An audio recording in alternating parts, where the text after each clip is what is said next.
When a mountain blizzard buried a luxury SUV with a powerful CEO inside, nobody expected her savior would be a widowed snowplow mechanic with calloused hands and a broken heart. What started as a simple rescue in the frozen wilderness became something neither of them could walk away from. A collision of two worlds that would change everything. This is their story. Stay until the end to see how love found them in the coldest place on Earth, and comment your city below so I can see how far this story has traveled. The mountain had no mercy. Caleb Foster had learned that truth the hard way, carved into his bones through 3 brutal winters working the high passes of the Colorado Rockies. But tonight the mountain was angrier than he'd ever seen it. The wind didn't just howl, it screamed, tearing across the highway like something alive and vengeful, whipping snow into a horizontal wall of white that devoured everything in its path. His truck, a battered '09 Ford with 200,000 miles and a prayer holding it together, shuddered against each gust. The wipers fought a losing battle against the ice coating his windshield. Caleb leaned forward, squinting through the narrow arc of visibility, his knuckles white on the steering wheel. "Come on, girl," he muttered to the truck, his voice rough from disuse. "Just a few more miles." The radio crackled with static, then a voice broke through. "All residents advised to shelter in place immediately. Interstate 70 is officially closed. Repeat, I-70 is closed. Emergency services are suspended until—" Caleb reached over and switched it off. He didn't need a weatherman to tell him it was bad. He could feel it in the way the truck fishtailed on black ice, in the way the snow had already buried the yellow highway markers, in the terrible silence between wind gusts when the world seemed to hold its breath before the next assault. He shouldn't be out here. He knew that. But Tommy Richardson's furnace had died, and Tommy was 73 with emphysema, and there was no way Caleb was leaving the old man to freeze while he waited for the storm to pass. So he'd grabbed his tools, fired up the truck, and headed into the teeth of the blizzard. The furnace was running now. Tommy was safe, and Caleb was trying like hell to get home before the storm turned from dangerous to deadly. Home. The word still felt strange, even after 4 years. The cabin he'd shared with Sarah, warm, bright Sarah, with her laugh like summer rain, now felt more like a mausoleum than a home. But it was warm and dry, and his daughter Emma was there with her grandmother, probably curled up on the couch with hot chocolate and that book about dragons she'd read 17 times. The thought of Emma made his chest tight. 9 years old, and she'd already lost so much. Lost her mother to cancer, watched her father retreat into himself, learned to be quiet and careful around his grief. She deserved better. She deserved a father who could do more than just survive, who could actually live again. "Tomorrow," he promised the darkness. "Tomorrow, I'll do better." The words were swallowed by another gust of wind that rocked the truck sideways. Caleb corrected, felt the tires slip, corrected again. The temperature gauge was dropping, 12 degrees now, heading toward single digits. Wind chill had to be somewhere around -30. At that temperature, exposed skin froze in minutes. At that temperature, mistakes became fatal. He was debating whether to pull over and wait it out when he saw them. Twin red lights flickering through the white chaos. Taillights. A vehicle, stopped on the highway. Or not stopped. Wrecked. Caleb's pulse kicked up as he eased off the gas, letting the truck slow naturally on the ice. The red lights grew clearer, and then he saw the full picture. A black SUV, expensive luxury model, canted at a 45-degree angle, half in the ditch, half on the highway. Snow was already drifting against the passenger side, threatening to bury it completely. He pulled up behind it, killed the engine, and sat for a moment in the sudden quiet. Every instinct screamed at him to drive past, to get home, to not add another risk to an already dangerous night. But even as he thought it, he was reaching for his parka, pulling on his heavy gloves, wrapping the wool scarf Sarah had knit him around his face. Everyone deserves to get home. The words were automatic, a mantra he'd adopted from his father, who'd worked search and rescue in these same mountains for 30 years. How many times had Caleb heard him say it? How many times had he watched his father head into storms just like this one because someone needed help? The cold hit him like a physical blow when he opened the door. The wind tried to rip it from his hands, and snow immediately found every gap in his clothing, stinging his cheeks, watering his eyes. He bent into it, using his body weight to force the door closed, then started toward the SUV. Each step was a battle. The snow was knee-deep and getting deeper, the wind trying to push him sideways off the road. He could barely see 3 feet in front of him. The taillights were his only guide, 2 red beacons in an ocean of white. When he reached the driver's side door, his heart sank. The window was starred with cracks, and there was someone slumped against it, a silhouette barely visible through the ice and snow coating the glass. He tried the handle. Locked. "Hey!" He pounded on the window with his fist. "Can you hear me?" No response. The figure didn't move. Caleb's mind raced through possibilities, none of them good. Unconscious, hypothermic. Worse. He looked around for something to break the glass with and spotted a rock jutting from the snowdrift. He grabbed it, hefted it, then paused. The woman, he could see now it was a woman, was right against the glass. If he broke it, he might hurt her. But if he didn't, she was going to die out here. He moved to the passenger side, fighting his way through the deeper snow, and tried that door. Also locked. He could see her better from this angle. Dark hair, pale skin, wearing what looked like a dress. A dress. In a Colorado blizzard. Either she'd been caught unprepared or she was from somewhere that didn't have winter. Either way, she was in serious trouble. Caleb raised the rock, aimed for the corner of the passenger window where it would be farthest from her head, and brought it down hard. The glass held. He hit it again, putting his shoulder into it. On the third strike, it shattered, collapsing inward in a cascade of safety glass cubes. The wind immediately howled through the opening, filling the SUV's interior with snow. Caleb reached through, feeling for the unlock button, found it, pressed it. The locks chunked open. He yanked the rear door open and climbed in, pulling the door shut behind him. The sudden absence of wind was startling. His ears rang in the relative quiet. He could hear his own breathing, harsh and quick, and under it, there, another sound. Shallow, rapid breathing. She was alive. "Ma'am?" He leaned forward between the seats. "Can you hear me?" Up close, he could see more details. She was young, 30s maybe, with an oval face and high cheekbones. Her dark hair was pulled back in a style that had probably been elegant before the crash, and she was wearing a crimson dress that looked like it cost more than his truck. Blood traced a thin line from her temple down her cheek, stark against her pale skin. Her eyes fluttered open. They were gray, storm cloud gray, and completely unfocused. "Cold," she whispered. Her lips were tinged blue. "I know. I'm going to get you out of here." Caleb assessed the situation quickly. The airbag had deployed, then deflated. Her seatbelt was still fastened.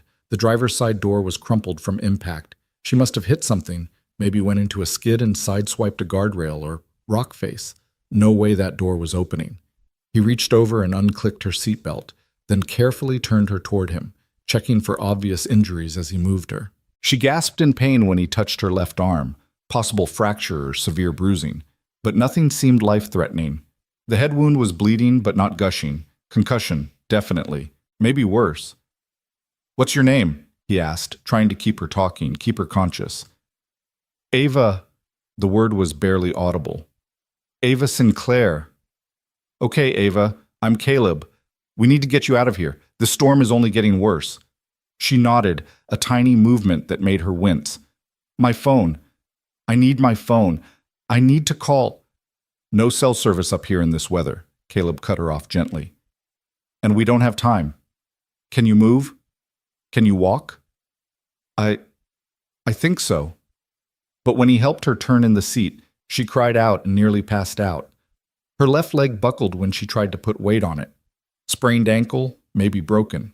Combined with the possible arm injury and the concussion, there was no way she was walking anywhere. Caleb made a decision.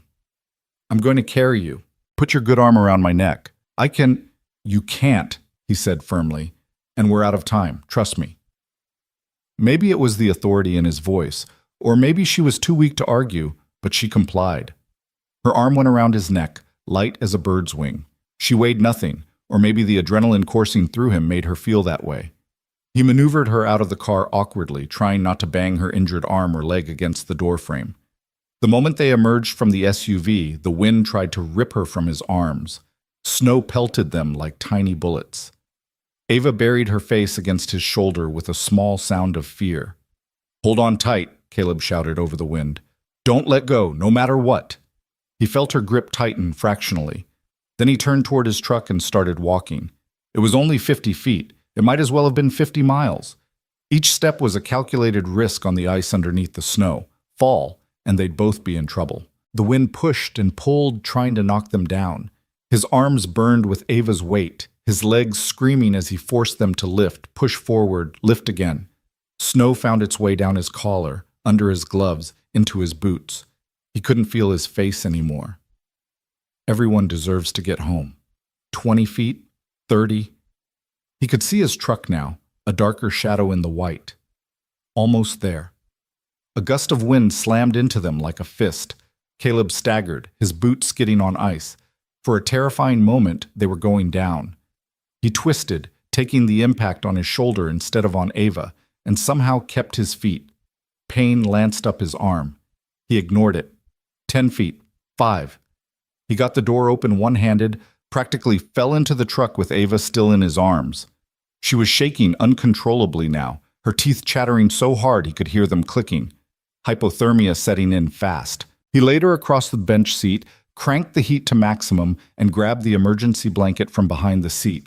It was one of those silver space blankets, thin but effective. He wrapped it around her, then added his own parka on top. She needed to get warm, and fast. "Keys," she mumbled. "My keys, I need—" "We'll worry about your car later," Caleb said. He was already turning the ignition, praying the truck would start. The engine coughed, sputtered, then caught with a roar. The heater immediately began blasting cold air that would warm up in a few minutes. Ava tried to sit up. "My briefcase. There are documents. Important—" "Your life is more important than documents," Caleb said flatly. He put the truck in gear, feeling the tires search for purchase on the ice. "Hold on." The drive that followed was a nightmare carved from ice and wind and darkness. The highway was completely unrecognizable now, just a vague path between snowbanks that might have been trees or rocks or cliffs. Caleb drove on instinct and memory, following the contours of the land he'd traveled 1,000 times. Beside him, Ava drifted in and out of consciousness. When she was lucid, she asked questions in that precise, controlled voice that suggested she was used to getting answers. Where were they going? How long would it take? Was he sure he knew where he was going? When she wasn't lucid, she said other things. Fragments of sentences about meetings and contracts and someone named Marcus who would be furious. Once she said a name, David, with such longing that Caleb felt like an intruder in a private grief. "Who's David?" he asked, partly to keep her talking, partly because he wanted to know if there was someone out there worrying about her. "Was," she corrected softly. "Who David was?" "My brother. He died in a car accident 3 years ago." But she was quiet for a moment. "Also in winter. Also in the mountains." Caleb didn't know what to say to that, so he said nothing. But something in his chest tightened. He understood loss. Understood how it carved you hollow and filled the emptiness with fear. The wind was getting worse. Visibility was down to maybe 5 feet. Caleb was navigating by feel now, by the faint impressions of where the road should be. They should have been at the turnoff to his access road by now. Had he missed it? Gone too far? Then his headlights caught it. The old pine tree split by lightning, its distinctive Y shape unmistakable. Relief flooded through him. 1/2 mile more. They were going to make it. The access road was barely passable. Drifts had formed across it, and twice the truck bogged down, and he had to rock it back and forth, reverse and forward to break through. But his cabin sat on higher ground, and the wind here created bare patches as often as it created drifts. When the cabin finally came into view, a dark square against the white, Caleb felt something in his chest unclench. Home. They'd made it home. He pulled as close to the front door as he could, killed the engine, and turned to Ava. "We're here. I'm going to carry you inside, get you warm, then assess your injuries properly. Okay?" She nodded weakly. The space blanket and parka had helped, but she was still shaking, still pale, still in danger. The cold was a shock all over again when he stepped out. He'd gotten used to the truck's warmth. He went around to the passenger side, gathered Ava into his arms, easier this time, now that he didn't have to lift her from an awkward angle, and carried her to the door. The porch light was off. Power must be out. Not surprising in this weather, but he had backup. A generator in the shed, kerosene lamps, a wood stove that could heat the whole place. He'd prepared for this. He kicked the door open, never locked it. What was the point out here? And stepped into the darkness of his home. Lights, Ava mumbled against his chest. Power's out, he explained, carrying her to the couch. I'll get the lamps going in a minute. He laid her on the old leather couch, Sarah's favorite piece of furniture, the one thing he couldn't bring himself to replace, and tucked the space blanket more tightly around her. Then he felt his way to the kitchen, found the drawer where he kept the matches, and lit the kerosene lamp on the counter. Warm yellow light bloomed, pushing back the darkness. He lit 2 more lamps, carrying them into the living room, and for the first time got a clear look at his unexpected guest. She was beautiful. Even battered and pale and shaking with cold, there was something striking about her. Not just her features, though those were fine enough, but something in the way she held herself. Even now, injured and vulnerable, there was a core of steel in her. This was a woman used to being in control, and right now, she had none. How do you feel? He asked, kneeling beside the couch. Like I got hit by a truck, she said, attempting a smile. It didn't quite work. What happened? I remember driving, and then the car started to slide, and then she trailed off, confused. You crashed, Caleb said simply. Lost control on the ice, probably. You're lucky you didn't go over the edge. Some of those drop-offs are 100 feet or more. She absorbed this information with a small nod, then looked around the cabin. He saw her taking it in, the rough wood walls, the simple furniture, the framed photos on the mantel. Her gaze lingered on the picture of Sarah and Emma, then moved to him. Where am I? About 15 miles east of Copper Creek. This is my cabin. I'm a snowplow mechanic, work for the county highway department. Was coming back from a repair job when I found you. 15 miles from... She seemed to be trying to orient herself. I was heading to Denver, from a resort in Aspen. I had a meeting. She stopped, closed her eyes. My team. They'll be looking for me. I need to contact them. Not tonight, Caleb said. No cell service, no landline, and even if we had one, the lines are down. This storm is a beast. Search and rescue won't be able to get out until it clears. He watched panic flicker across her face, quickly suppressed. This was someone who lived by schedules and plans, by control and communication. Being cut off from her world was probably as frightening as the crash itself. How long? She asked. Could be a few hours, could be a couple days. Hard to say with these mountain storms. He stood, moved toward the wood stove. Right now, we need to focus on getting you warm and treating your injuries. He set about building a fire, his hands moving through the familiar motions without thought. Crumple newspaper, lay kindling in a pyramid, add larger pieces of split wood. Strike match, light the paper, wait for it to catch. The smell of smoke and burning wood filled the cabin, earthy and primal and somehow comforting. While the fire built, he filled a kettle with water and set it on top of the stove to heat. Then he pulled down his first aid kit, a tackle box repurposed and stocked with everything from bandages to a SAM splint. Let's look at that head first, he said, returning to the couch. Ava sat up slightly, wincing. Up close, the cut on her temple looked worse. A gash maybe an inch long, still seeping blood. He cleaned it gently with sterile gauze soaked in clean water, checking for debris. She held perfectly still, not making a sound, though he knew it had to hurt. You're going to have a hell of a headache, he said, applying antibiotic ointment and then a butterfly bandage to hold the edges together. Probably concussed. I'll need to wake you every couple hours tonight to check on you. I'm fine, she protested automatically. I've had worse. In your line of work? He moved to her arm, carefully rolling up the sleeve of her dress. What do you do? I'm a CEO, Sinclair Technologies. We manufacture. She paused, her face going tight as he probed her forearm. Advanced sensor systems and AI integration platforms. Caleb had no idea what that meant, but he nodded as if he did. Her arm was badly bruised, but nothing felt broken. He wrapped it carefully with an elastic bandage for support. And what's a CEO doing driving alone through a Colorado blizzard in a cocktail dress? It's not a cocktail dress. It's a business dinner dress. There's a difference. She said it primly, and he hid a smile.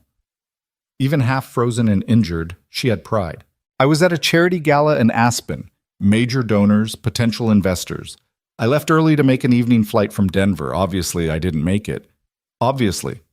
He moved to her ankle next, carefully removing her shoe, an expensive high heel completely unsuited for winter. Her ankle was swollen to twice its normal size. He felt it carefully, watching her face. She went pale and bit her lip, but didn't cry out. Just a bad sprain, I think, not broken, but you won't be walking on it for a while. He wrapped it snugly, then sat back on his heels.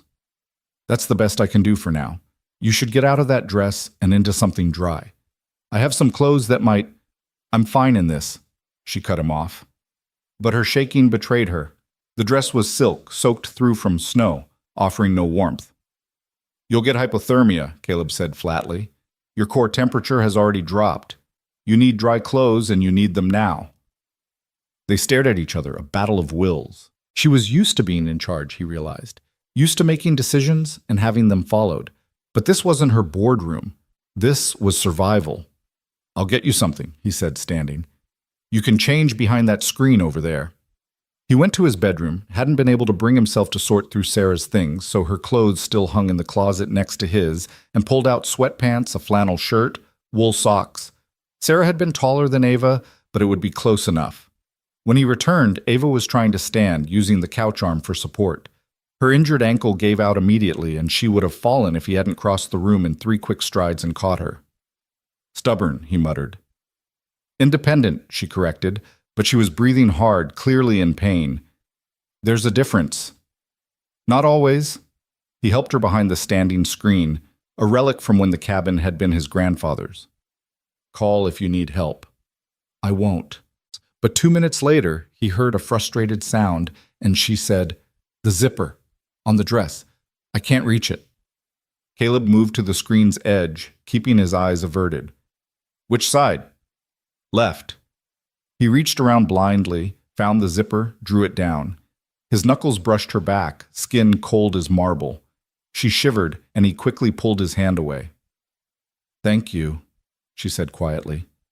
He returned to the fire, adding more wood, trying not to think about the woman behind the screen, trying not to wonder about her life in a world so different from his. CEO, charity galas, evening flights. It might as well be another planet. The wind howled around the cabin, making the walls creak. Snow rattled against the windows like thrown sand. This storm was settling in for the long haul. You said earlier, Ava's voice came from behind the screen, that everyone deserves to get home. Is that a personal motto? Caleb was quiet for a moment, watching flames dance behind the stove's glass door. My father's, actually. He worked search and rescue in these mountains for 30 years. Lost count of how many people he pulled out of wrecks, avalanches, falls. Every time someone questioned why he'd risk his life for a stranger, that's what he'd say. Everyone deserves to get home. Is he still in rescue? No, he died 5 years ago, heart attack on a training run. Caleb smiled without humor. Spent his whole life in dangerous situations, and it was his own body that did him in. I'm sorry. The words were simple but felt genuine. Caleb nodded, then realized she couldn't see him. Thank you. Ava emerged from behind the screen wearing his wife's clothes. They hung on her, sweatpants bunched at the ankles, flannel shirt drowning her frame. But she looked warmer, more human, less like a corporate ice queen and more like a woman who'd just survived something terrifying. She limped to the couch, refusing his help, and settled back with a barely suppressed groan. Your wife's clothes? She guessed. Yeah? He didn't elaborate. Didn't want to talk about Sarah, didn't want to explain the empty space she'd left behind. I'll make soup. You need to eat something. Get your strength back. The kettle was boiling now. He pulled out canned soup, chicken noodle, the kind his daughter liked, and poured it into 2 mugs. Not fancy, but it was hot, and it was food. He carried them both to the living room, handed one to Ava. She wrapped her hands around it, absorbing the warmth, and took a careful sip. This is good.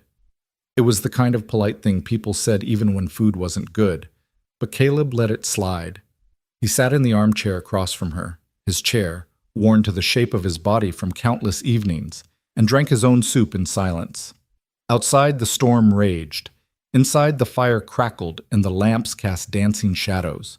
Two strangers thrown together by chance and circumstance, separated by worlds but trapped in the same small space. Ava broke the silence first. "You live here alone?" "With my daughter, Emma. She's 9.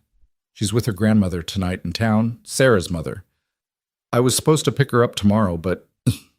He gestured at the windows, where snow was already piling against the glass. "That's not happening." "Your wife?" "Died 4 years ago. Cancer."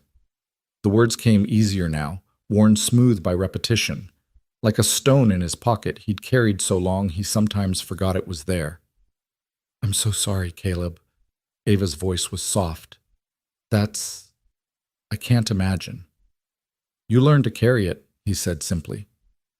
"Not much choice." They fell silent again. Caleb found himself studying her over the rim of his mug. She was different now, out of that dress, in regular clothes. The armor had come off. He could see the exhaustion in her face, the pain she was trying to hide, the fear underneath it all. "What about you?" he asked. "No one waiting at home? Worried about you?" Ava's expression shuddered. "My assistant knows I was heading to Denver. When I don't arrive and don't call, she'll worry. But I live alone. My parents are in Florida. No siblings anymore, as I mentioned." She paused. "There's no one waiting." The way she said it, clinical, matter-of-fact, made it sound like a choice. But Caleb heard something else underneath. Loneliness. The same loneliness he carried. "Well," he said, "you're safe here. We'll get through the storm, and then we'll figure out how to get you back to your life." "And if the storm doesn't end?" "It will. They always do." But even as he said it, the wind picked up, slamming against the cabin hard enough to rattle the windows. Snow found its way through invisible cracks, creating tiny drifts on the sills. The temperature was still dropping. He could feel it in the way the cold crept through gaps in the walls, in the way frost formed on the inside of the windows. This wasn't just a storm. This was something else. Something worse. Ava must have seen something in his face because she asked, "What's wrong?" Caleb considered lying, then decided she deserved the truth. "The storm is worse than I thought. The way it's settling in, the temperature drop. We could be looking at a genuine blizzard, the kind that lasts days and buries everything." "Days?" She sat up straighter, alarm flickering across her face. "But I have meetings, a board presentation on Tuesday, a product launch. None of that matters if you're dead," Caleb said bluntly. "Right now we focus on staying warm, staying fed, and staying alive. Everything else is just noise." She looked like she wanted to argue, but another massive gust of wind hit the cabin, and something outside, maybe a tree branch, maybe something else, crashed with a sound like a gunshot. Ava flinched, and Caleb saw her recognize the truth. They were at the mercy of forces far beyond corporate control or personal will. "How much food do you have?" she asked. "Enough. I keep the cabin stocked, and the generator's full of gas. We'll be okay." "You keep saying that." "Because it's true." He finished his soup and stood. "You should rest. Take the couch. It's closer to the fire. I'll take the chair." "I can't take your..." "You can and you will." His tone left no room for argument. "You're injured and in shock. You need real rest. I'll be fine." For once, she didn't fight him. Maybe she was too tired. Maybe she recognized that her usual methods, negotiation, persuasion, command, didn't work here. She lay back, pulling the space blanket and his parka over her like a nest. Caleb settled into his chair, pulling a quilt over his legs. The fire was warm, the cabin secure. They had shelter, food, water. They would survive this. But as he watched Ava's breathing slow into sleep, as the storm continued its assault on the walls, he couldn't shake the feeling that something had shifted, that rescuing this woman from her wrecked car had been the easy part. The hard part, keeping her alive, keeping them both alive through whatever the mountain threw at them next, was just beginning. Caleb woke to darkness and cold that bit through the quilt like teeth. The fire in the stove had burned down to embers, casting barely enough light to see by. He checked his watch, 3:17 in the morning. He'd been asleep for maybe 2 hours. The wind had changed pitch, no longer howling but moaning, a low sustained note that made the cabin feel like it was breathing. Snow had piled against the windows, blocking out what little moonlight might have filtered through the clouds. The world outside had ceased to exist, reduced to nothing but white and wind and cold. He stood, joints protesting, and moved to the stove, added wood from the stack beside it, stirred the embers until flames caught and began to climb. Warmth bloomed outward slowly, grudgingly. The temperature inside the cabin had dropped into the 40s, much colder, and they'd be in real trouble. His eyes went to the couch, to the shape of Ava beneath the layers of blankets. He could hear her breathing, quick and shallow. Not good. He crossed to her, touched her forehead. Still too cold. Her skin felt clammy, and when he checked her pulse, it was rapid and thready. "Ava," he said quietly, shaking her shoulder. "Ava, wake up." She stirred, mumbled something incoherent. Her eyes opened but didn't focus. The concussion, combined with the cold and exhaustion, was pulling her under. He needed to keep her conscious, keep her engaged. "Come on," he said, sliding an arm under her shoulders. "Sit up for me." "Tired," she protested weakly. "I know, but I need you to wake up. Need to make sure you're okay." He got her upright, propped against the couch arm. Her head lolled, and he steadied it with his hand. "Ava, look at me." Her eyes found his, swimming with confusion. "Where? You're in my cabin. You were in a car accident, remember?" She blinked slowly, processing. "The storm. Yes, I remember." Her gaze sharpened slightly. "What time is it?" "After 3. How do you feel?" "Like I got hit by a mountain." She tried for humor, but it came out flat. "Headache. Everything hurts." "That's normal. What's your full name?" "Ava Catherine Sinclair." "Where do you live?" "Denver, Cherry Creek." She frowned. "Why are you asking me this?" "Concussion protocol, making sure you're tracking okay." He stood, moved to the kitchen, poured water into a pot, and set it on the stove. "I'm making tea, something hot to drink." "I don't drink tea." "You do tonight." He found the box of chamomile Sarah used to drink, measured leaves into 2 cups.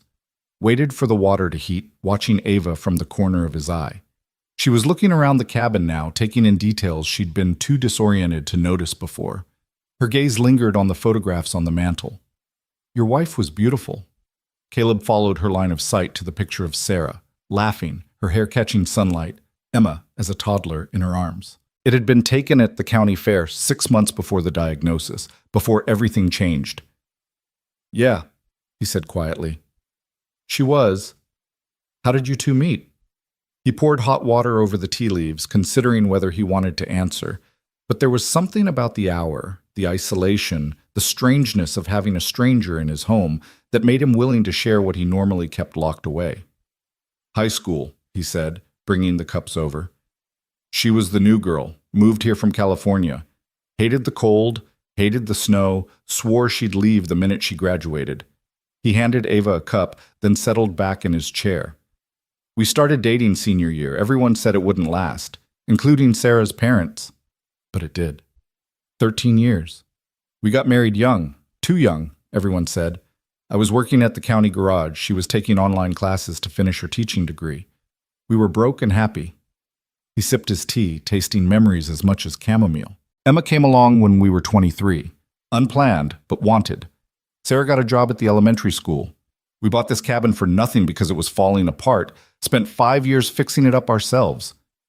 "It sounds perfect," Ava said softly. "It was. Until it wasn't." Caleb stared into his cup. Stage 4 pancreatic cancer. By the time they found it, there was nothing to do but wait. She lasted 8 months. Died in that bedroom right there. He gestured toward the closed door behind him. Emma was 5. Old enough to understand her mother was sick. Too young to understand she wasn't coming back.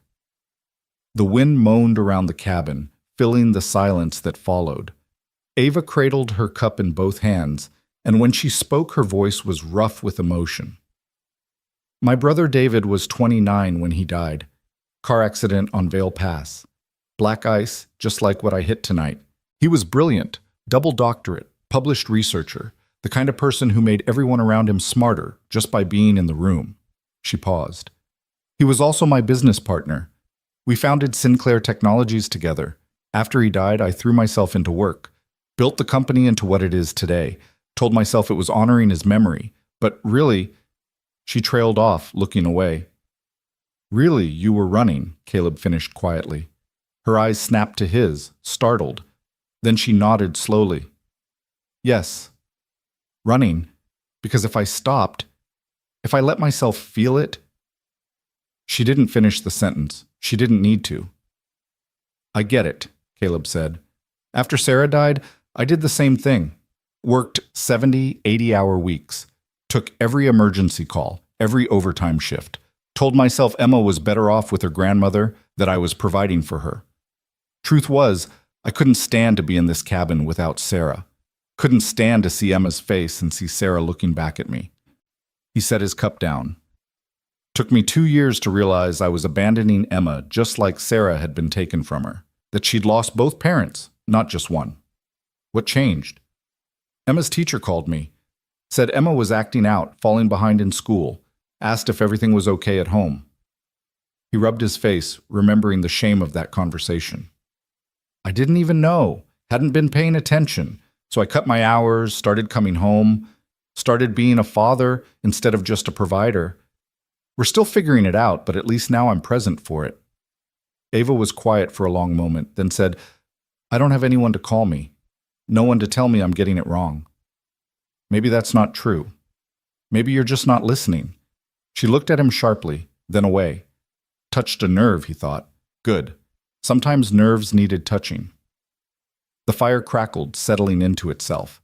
Outside, something metallic banged repeatedly, probably the wind catching the shed door. Caleb made a mental note to check it when he could, though in this weather that might not be until morning, or later. Tell me about your daughter, Ava said, clearly wanting to change the subject. Emma? Caleb felt his expression soften the way it always did when he thought about his daughter. She's 9 going on 40, smart as hell, loves to read, wants to be a veterinarian or an astronaut, or maybe both. She hasn't decided yet. She's got Sarah's eyes and my stubbornness, which is a dangerous combination. He smiled. She's the best thing I ever did, the only thing I got completely right. She's lucky to have you. I'm lucky to have her. She saved me in a lot of ways. Gave me a reason to keep going when I wanted to give up. He stood, checked the fire again, added another log. The cabin was warming up slowly. What about you? No desire for kids? I'm married to my work, Ava said automatically, then seemed to hear how that sounded. That's what I always say. The truth is more complicated. I'm 36, single. My last relationship ended 3 years ago because he couldn't deal with my schedule, my ambition, said I cared more about quarterly earnings than I did about him. She laughed without humor. He wasn't wrong. Was he worth caring about? The question seemed to surprise her. She considered it, head tilted. No, she admitted. Probably not. But that's not really the point, is it? The point is, I'm incapable of putting anything ahead of work. I've optimized myself into isolation. Optimized, Caleb repeated. That's a business word. Everything's a business word in my world. Optimize, leverage, synergize, maximize shareholder value. She said it with a hint of bitterness. Sometimes I don't know if I'm running a company or being run by it. So quit. Just like that? Quit? Why not? If it's making you miserable, if it's cost you everything else, why keep doing it? Ava stared at him like he'd suggested she sprout wings and fly. Because it's my company, my life's work, David's legacy. Because 500 people depend on me for their jobs. Because we're doing important work. Our sensors are used in autonomous vehicles, in medical devices, in aerospace applications. What we do matters. And you matter too, Caleb said quietly, but I'm guessing no one's told you that in a while. She opened her mouth to respond, then closed it, looked away. In the lamplight, he could see her blinking rapidly, fighting tears she clearly had no intention of shedding in front of him. Sorry, he said, overstepped. No. Her voice was rough. No, you're right. I'm not used to people talking to me like that.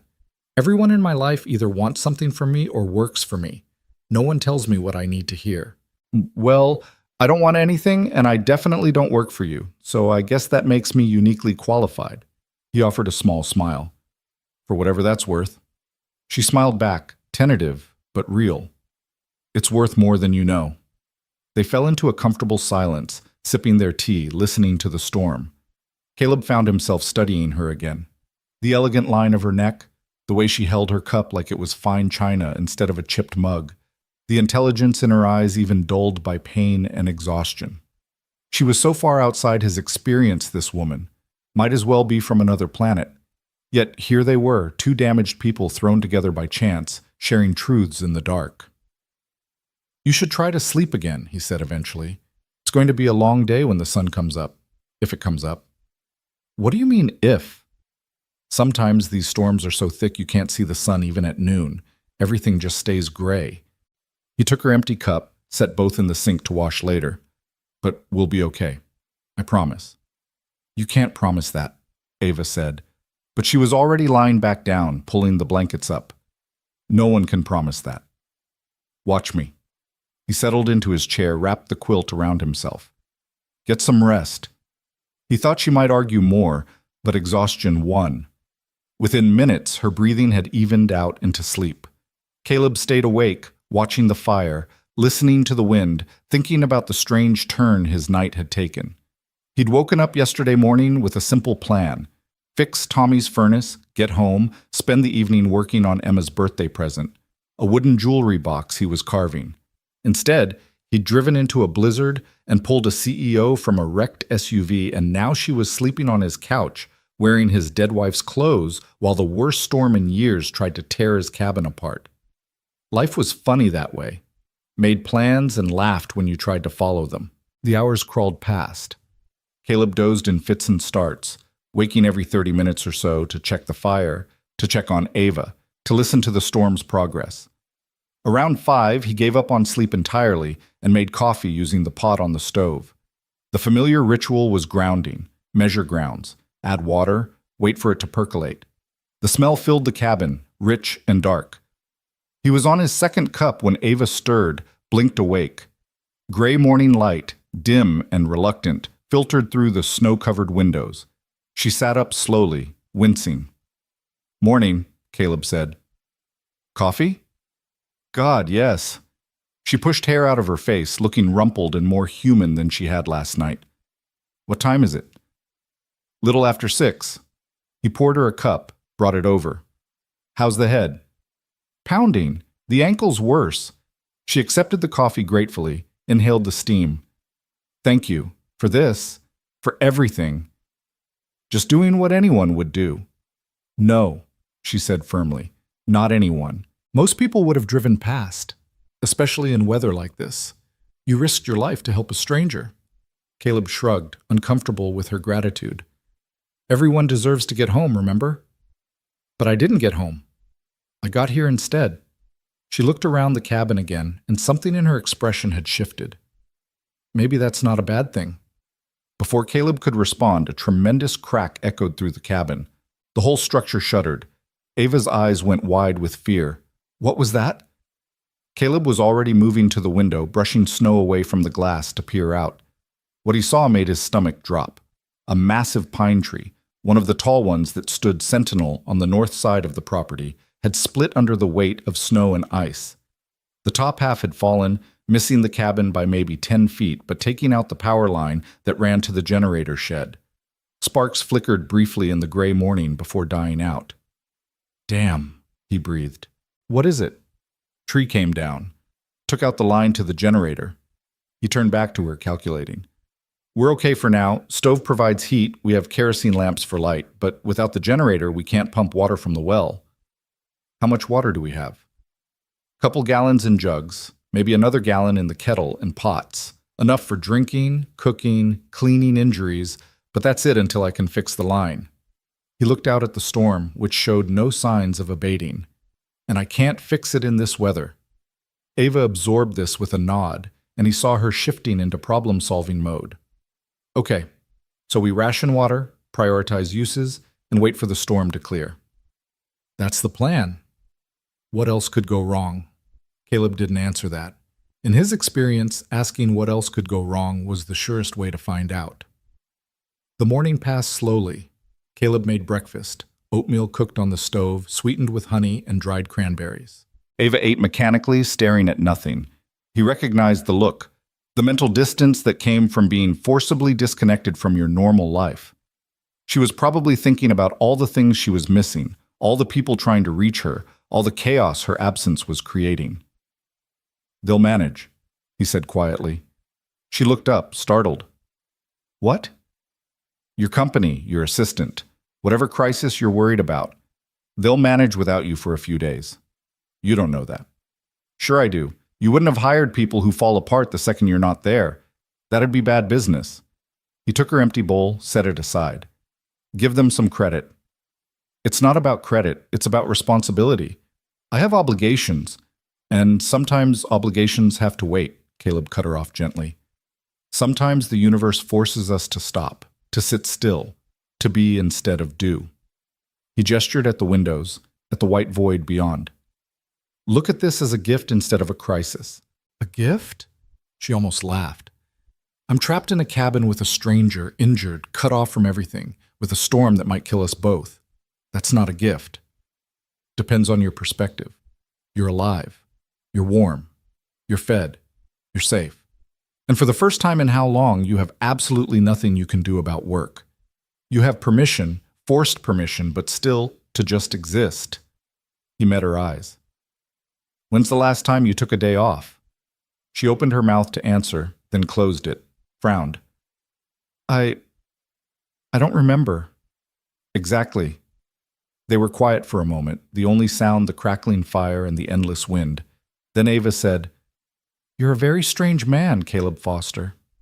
"I'll take that as a compliment. It was meant as one." The day stretched out before them, long and uncertain. Caleb busied himself with small tasks, checking the cabin for drafts and plugging them with rags, organizing firewood, taking inventory of food supplies. They had enough for a week, maybe more if they were careful. Canned goods mostly, some rice and pasta, flour for bread if it came to that. Ava watched him work, and gradually she started asking questions. Not CEO questions, but curious ones. How did the wood stove work? Why did he stack the wood that particular way? What were the pictures on the walls? He found himself answering, explaining things he normally took for granted. The stove was a Vermont castings model, older than he was, but built to last and efficient as hell. The wood was stacked with the cut ends facing out for air circulation. The pictures were a mix of family photos and landscape shots his father had taken over the years. "He was talented," Ava said, studying a photo of the Rockies at sunset, all purples and golds. "Your father?" "Yeah, photography was his hobby. This cabin was his before it was mine, built it himself in the 70s. Left it to me when he died." Caleb touched the frame lightly. "Sometimes I still feel like he's here, like he's watching, making sure I don't screw it up too badly." "I think he'd be proud of you." "Why? Because I kept his cabin from falling down?" "Because you're raising your daughter, because you help people, because you're kind." She said it simply, like it was obvious. Those things matter more than maintenance. Caleb felt something warm unfold in his chest. Gratitude, maybe, or recognition. When was the last time someone had said he was kind? When was the last time someone had seen past the rough exterior to whatever was underneath? "Thank you," he said quietly. Around noon, the storm intensified again. The wind picked up to the point where it sounded like a freight train circling the cabin. Snow blew horizontally, creating a complete whiteout. Visibility was zero. The cabin shook with each gust, and Caleb found himself eyeing the rafters, calculating load limits, wondering how much more the structure could take. Ava noticed. "Should we be worried? This cabin stood for 50 years. It'll stand through this." But even he heard the uncertainty in his voice. She must have heard it too, because she said, "What's the worst-case scenario?" "Roof collapse under snow weight, or a tree falls on us, or the storm doesn't break and we run out of supplies." He decided honesty was better than false comfort. "But all of those are unlikely. This cabin was built to handle mountain weather, and it's handled worse than this. Has it? She looked skeptical. Worse than this? Winter of '03. I was a teenager. Storm lasted 5 days, dropped 8 feet of snow. My parents and I were snowed in for a week. We made it through fine. 8 feet? Ava's eyes widened. How is that even possible? Mountains make their own weather, and sometimes that weather is biblical. He managed to smile. We're at maybe 3 feet now. Still got 5 to go before I worry. She didn't look reassured, but she nodded. Okay. So we wait. We wait. The afternoon was harder than the morning. The cabin felt smaller, the walls closer. Caleb could see Ava growing restless, agitated. She tried to hide it, but kept checking her wrist, looking for the watch or phone that wasn't there, presumably. Her fingers drummed against her leg. She shifted positions constantly, unable to get comfortable. You want to play cards? Caleb asked finally. Cards? Yeah, I've got a deck somewhere. He rummaged in a drawer, found it. We could play gin rummy, or poker, or go fish if you want to keep it simple. Ava almost smiled.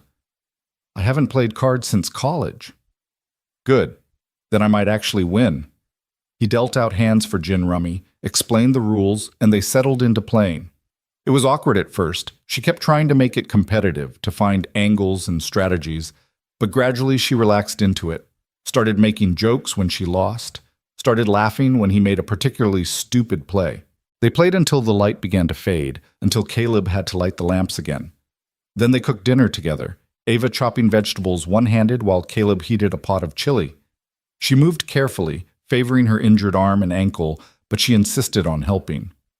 I'm not useless, she said when he suggested she rest. Never said you were. Just said you're injured. There's a difference. She echoed his words from earlier, and they shared a smile. They ate at the small kitchen table, sitting across from each other in lamplight. The chili was simple, but good, warming them from the inside. Outside, the storm continued its assault, but inside the cabin felt almost cozy, safe. This is strange, Ava said quietly. What is? This. Sitting here with you, eating chili in a cabin during a blizzard. She gestured vaguely with her spoon. Yesterday, I was at a gala with Denver's elite, wearing Prada and making small talk about market trends. 24 hours later, I'm in borrowed sweatpants eating from a pot. Which do you prefer? She considered the question seriously. Honestly, this. Is that crazy? No, just honest. Caleb wiped his bowl with bread. The other stuff, the galas and the Prada and the small talk, that's performance. This is real. I've spent so long performing, I'm not sure I know what real is anymore. She set down her spoon, looked at him. How do you do it? Stay grounded, stay real. I don't have a choice. Can't perform for Emma. She sees right through it. And out here, he gestured at the cabin around them.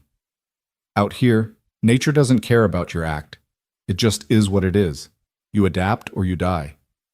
That's bleak. That's honest. He stood, started gathering dishes. But it's also freeing. No pretense, no games, just survival and connection and whatever meaning you can make. Ava helped him clean up, and they fell into an easy rhythm, him washing, her drying. It was domestic in a way that should have felt uncomfortable with a virtual stranger, but somehow didn't. The silence between them had changed from awkward to comfortable. When the dishes were done, they moved back to the living room. Caleb added wood to the fire while Ava settled on the couch. The wind had died down slightly, but snow was still falling. He could hear it whispering against the windows. Tell me more about Emma, Ava said. What's she like? Really like. So Caleb told her about Emma's love of fantasy novels and how she could recite entire passages from memory, about the way she hummed while she did homework, about her fear of thunderstorms but not blizzards, about how she talked to the photo of Sarah every night before bed, telling her mother about her day, about the time she'd rescued an injured rabbit and nursed it back to health, then cried for 2 days when they released it into the wild. She sounds wonderful, Ava said softly. She is. Sometimes I look at her and can't believe she's mine, that I had any part in creating someone that good. She's lucky to have you. I'm lucky to have her. He paused, then asked, Do you ever regret it? Not having kids? Ava was quiet for a long moment. I tell myself I don't, that I made the right choice for my life, my career. But sometimes, she trailed off, looking at the fire. Sometimes I wonder what I missed, what it would be like to have someone who needed me that way. Not as a CEO or a business partner, but as a person, as family. It's not too late, you're only 36. And single, and working 80-hour weeks, and emotionally unavailable according to every relationship counselor I've ever seen. She laughed bitterly. I'm not exactly mother material. Sarah used to say that, Caleb said quietly. Used to say she was too selfish, too young, too unprepared. Then Emma was born and she just figured it out. Became exactly who Emma needed her to be. He looked at Ava. You're tougher than you think, more capable. If you wanted it, you'd make it work. Maybe I don't want it. Maybe. Or maybe you're just scared. Her eyes flashed. I'm not scared of anything. Everyone's scared of something. You're scared of letting go, of not being in control, of needing someone and having them leave. He held her gaze. I get it. I'm scared of the same things. The anger drained from her face, replaced by something softer, sadder. How do you do it? Live with the fear? I don't know that you ever stop being afraid. You just decide whether the fear runs you or you run through it. He stood, moved to the window, looked out at the endless white. Every day I'm terrified something will happen to Emma, that I'll lose her like I lost Sarah, that I'm not enough, that I'm failing her. But I can't let that fear stop me from being her father, from loving her, from showing up. That's brave. That's being a parent. He turned back to her. But it's also being human. We're all just doing our best with what we have. Outside, something changed. The wind dropped suddenly, the constant howl falling to a whisper. Snow continued to fall, but the violence had gone out of it. Caleb frowned, checking his watch. 7:30. Too early for the storm to be breaking, unless... The wind came back with a roar like nothing he'd heard before. It hit the cabin like a fist, and he heard wood crack somewhere above them. The entire structure groaned, shifting on its foundation. Caleb? Ava's voice was tight with fear. It's okay, he started to say, but then he heard it, a deep, ominous creaking from the roof. He looked up and saw the center beam bowing, saw snow forcing its way through gaps in the shingles, saw... Move! He shouted. He lunged for Ava, grabbing her around the waist and pulling her off the couch. They'd barely cleared it when the roof caved in with a sound like the end of the world. Timber and insulation and snow crashed down, burying the couch, smashing the coffee table, filling the air with dust and debris. Caleb threw himself over Ava, shielding her with his body as wood rained down around them. Something hit his shoulder, sharp pain but not unbearable. Something else clipped his head and the world spun. Then gradually, it stopped. The roar faded to settling sounds, creaks and groans, and the whisper of snow sliding. Caleb lifted his head, coughed on dust, tried to assess the damage. A section of the roof, maybe 8 feet across, had collapsed into the living room. Snow poured through the gap, already beginning to fill the space. The couch where Ava had been sitting was buried under a pile of timber and shingles. If she'd still been there. He didn't let himself finish the thought. Are you hurt? He asked, pulling back to look at Ava. She was pale, eyes wide with shock, but she shook her head. I don't think so. You? I'm fine. It wasn't entirely true. His shoulder throbbed and he could feel blood running down his face from where something had hit him, but it wasn't important. We need to move. The rest of the roof could go. He helped her up, supporting her weight as she limped away from the collapse.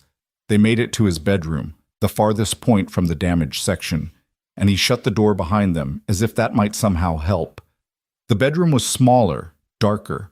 A double bed took up most of the space, with a dresser and nightstand crammed against the walls. The only window was on the far wall, already half buried in snow. But the roof here looked solid. For now. What do we do? Ava asked. She was shaking, shock setting in. We survive. Caleb grabbed blankets from the bed, wrapped them around her. The bedroom's safe. We'll stay in here, keep warm. When morning comes and the storm breaks, I'll assess the damage. And if it doesn't break? If the whole roof goes? Then we deal with that when it happens. He touched her face, made her look at him. Hey, We're okay. You're okay, I've got you. She stared at him, and he saw the moment something shifted in her eyes. Saw her recognize that she was completely dependent on this stranger, that her life was in his hands, that all her money and power and control meant nothing out here. And instead of panic, he saw trust. Okay, she whispered. Okay. They settled on the floor with their backs against the bed, wrapped in blankets, as close to each other as propriety allowed. The temperature was already dropping with the roof open to the storm. Caleb could see his breath in the lamplight. I should check your injuries, Ava said, noticing the blood on his face. Later. Right now we need to stay warm. But she was already reaching up, dabbing at his head with the corner of a blanket. Her touch was gentle, surprisingly skilled.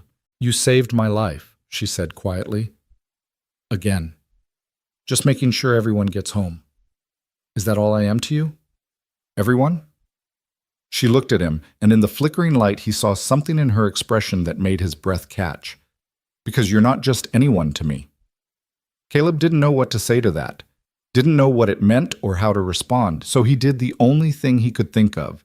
He pulled her closer, wrapped his arms around her, shared his warmth. And there, in the darkness, with the storm raging and the cabin falling apart around them, something unspoken passed between them. Something that felt dangerous and necessary and impossibly fragile. Something that felt like the beginning of understanding that this, whatever this was, mattered more than either of them wanted to admit. They stayed pressed together on the bedroom floor as the temperature continued its relentless drop. Caleb could feel Ava trembling against him, whether from cold or delayed shock, he couldn't tell. Probably both. His own adrenaline was fading, leaving exhaustion and pain in its wake. His shoulder throbbed where the debris had struck him, and his head felt like someone was driving nails through his skull. We can't stay on the floor all night, Ava said after a while, her voice muffled against his chest. We'll freeze. She was right. Already his legs were going numb from the cold, seeping up through the floorboards. The bedroom was better than the destroyed living room, but without the wood stove's heat, it was still dangerously cold, and getting colder. The bed, he said. We'll need to share it. Body heat is all we've got now. He felt her stiffen slightly. Caleb, I know it's not ideal, but it's survival. I'll stay on top of the covers, you stay under them. We keep our clothes on. No different than what we were just doing, except horizontal. He pulled back to look at her. I'm not going to touch you inappropriately. You have my word. In the lamplight, he saw her face soften. I know, I trust you. She paused. That's the strange part. I've known you less than 24 hours, and I trust you more than people I've known for years. Maybe that says more about them than about me. Maybe it says something about both. She stood carefully, favoring her injured ankle. Help me up? Caleb got to his feet, ignoring the protest from his shoulder, and helped her onto the bed. She settled under the covers with a small sigh of relief, pulling them up to her chin. He grabbed every spare blanket he could find, winter quilts from the closet, the sleeping bag from the hall, even the throw from Sarah's side of the bed, and piled them on top. You'll suffocate me, Ava protested, but there was no heat in it. You'll thank me in an hour when the temperature drops another 10 degrees. He climbed onto the bed on top of the covers, lying on his side facing her. This okay? It's fine. She turned to face him, and they were close enough now that he could see flecks of darker gray in her storm cloud eyes. Could count the freckles across her nose that her makeup had hidden. Could see the vulnerability she worked so hard to conceal. Tell me something true. What? Tell me something true about yourself. Something you don't tell people. She pulled the blankets closer. We might die in here tonight. I want to know who I'm dying with. We're not dying with, Caleb said firmly. But he understood what she meant. The strange intimacy of crisis, the need to be known before the end. Okay, something true, he thought for a moment. I blame myself for Sarah's death. But you said it was cancer, Shaish. It was. Stage 4 pancreatic cancer, inoperable, aggressive. Nothing anyone could have done. He stared at the shadows dancing on the ceiling. But I knew something was wrong for months before she got diagnosed. She was tired all the time, losing weight, said her stomach hurt. I told her it was stress, that she was working too hard, that she needed to rest more. She believed me because I was her husband, and she trusted me. His voice cracked. By the time she finally went to the doctor, it was too late. If I'd pushed her to go earlier, if I'd insisted, "You can't know that would have changed anything," Ava said softly. "I know. Everyone says that. The doctors, the counselor I saw after, Sarah's mother. But it doesn't change the guilt. Doesn't change the fact that I dismissed her pain because it was easier than facing the possibility of something being really wrong." He looked at Ava. "I failed her, and I have to live with that every day." Ava reached out from under the covers and touched his face, her fingers cold against his skin. "Sarah didn't think you failed her. I didn't know her, but I know she wouldn't have wanted you to carry this." "How can you possibly know that?" "Because she chose you, married you, built a life with you, gave you a daughter. That's not the choice of someone who thought you'd fail her." Ava's hand dropped away. "And from what you've told me about her, she sounds like someone who understood that we're all just doing our best. That sometimes our best isn't enough, and that's not failure. It's being human." Caleb felt something tight in his chest begin to loosen.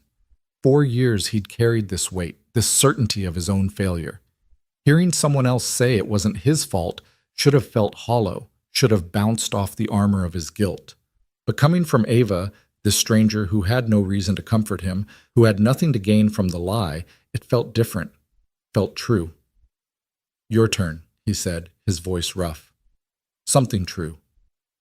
Ava was quiet for so long he thought she might refuse. Then she said, "I wasn't driving to Denver for a meeting. I was running away." "From what?" "From everything. The company, the pressure, the expectations. From the life I've built that doesn't fit anymore." She closed her eyes. "There was a board meeting yesterday morning. They want to take the company public, do an IPO. It would make everyone rich, me especially. It's everything David and I worked toward, everything we dreamed about. But I don't want it. I realize that sitting in that boardroom, listening to them talk about valuation and market timing and exit strategies, they're talking about selling David's legacy, my life's work, and all I could think was, what's the point? What does any of it matter if I'm miserable?" She opened her eyes, looked at him. "So I left. Went to the gala in Aspen because I was already committed, but I was going to skip the Denver meeting. Maybe fly to California instead, or Mexico, or just anywhere else. Anywhere I didn't have to be CEO Ava Sinclair for a while. Did you tell anyone?"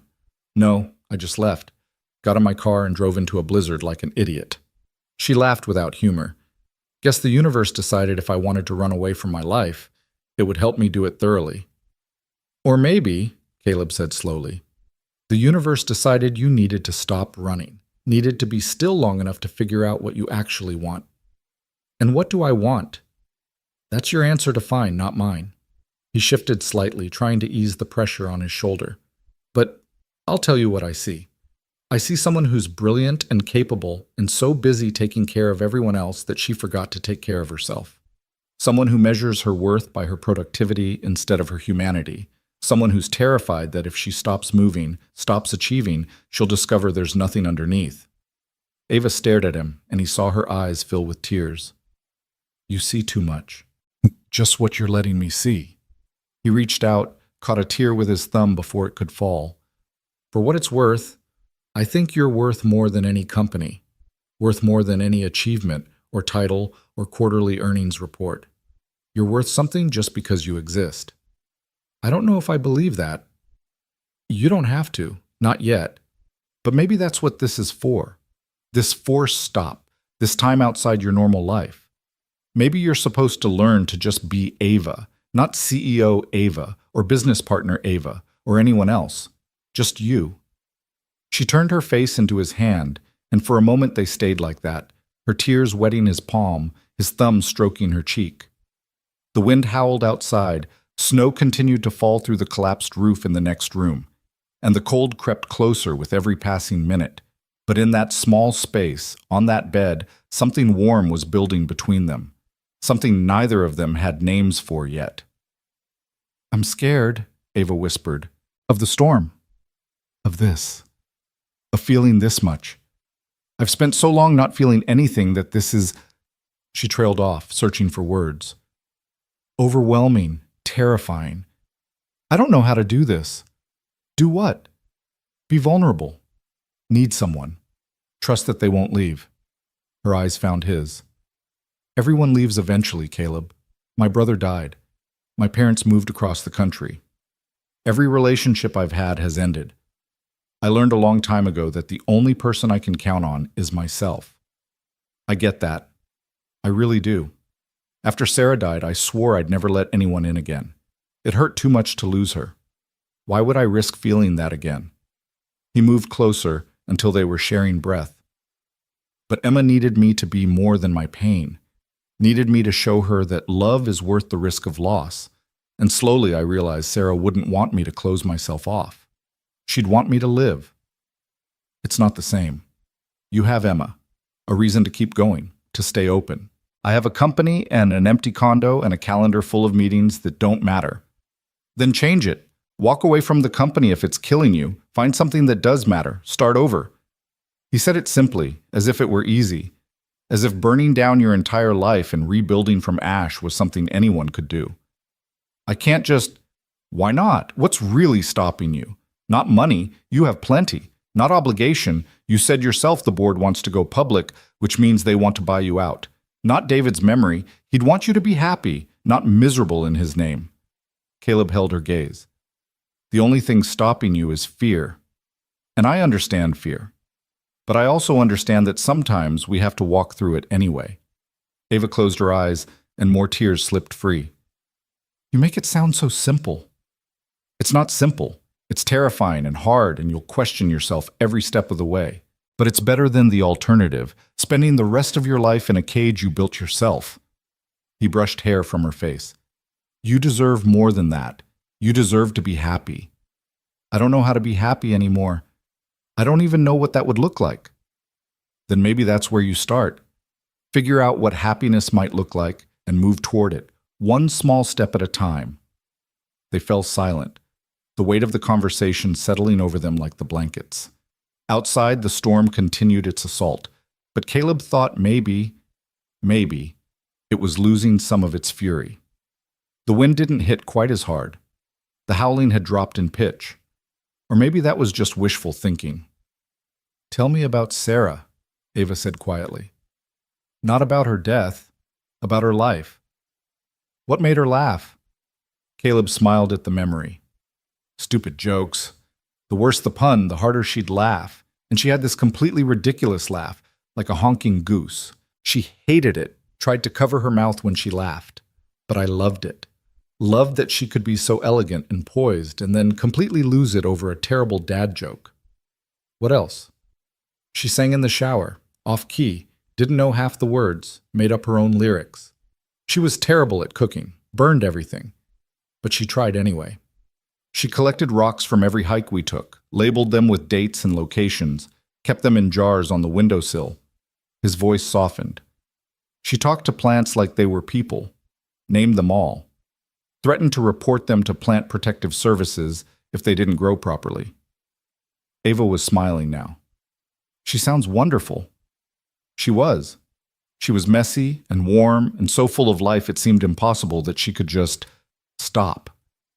Even at the end, even when she was so weak she could barely speak, she was still trying to take care of everyone else, making sure Emma knew she was loved, making sure I'd be okay, asking about her mother's arthritis and whether the nurse's daughter got into college. He swallowed hard.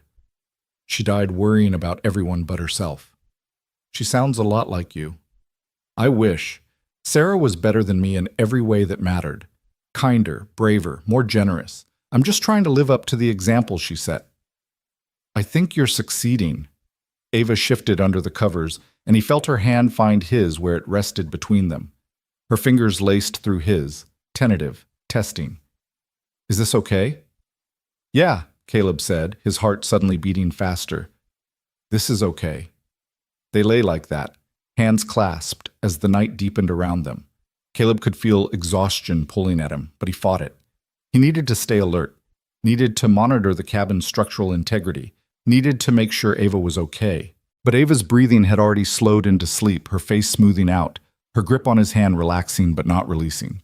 She looked younger in sleep, less guarded, more like the woman she might have been if life hadn't taught her to armor herself. Caleb watched her for a while, marveling at the strangeness of the situation. 24 hours ago, she'd been a stranger in a wrecked car. Now she was sleeping in his bed, holding his hand, and he was feeling things he'd sworn he'd never feel again.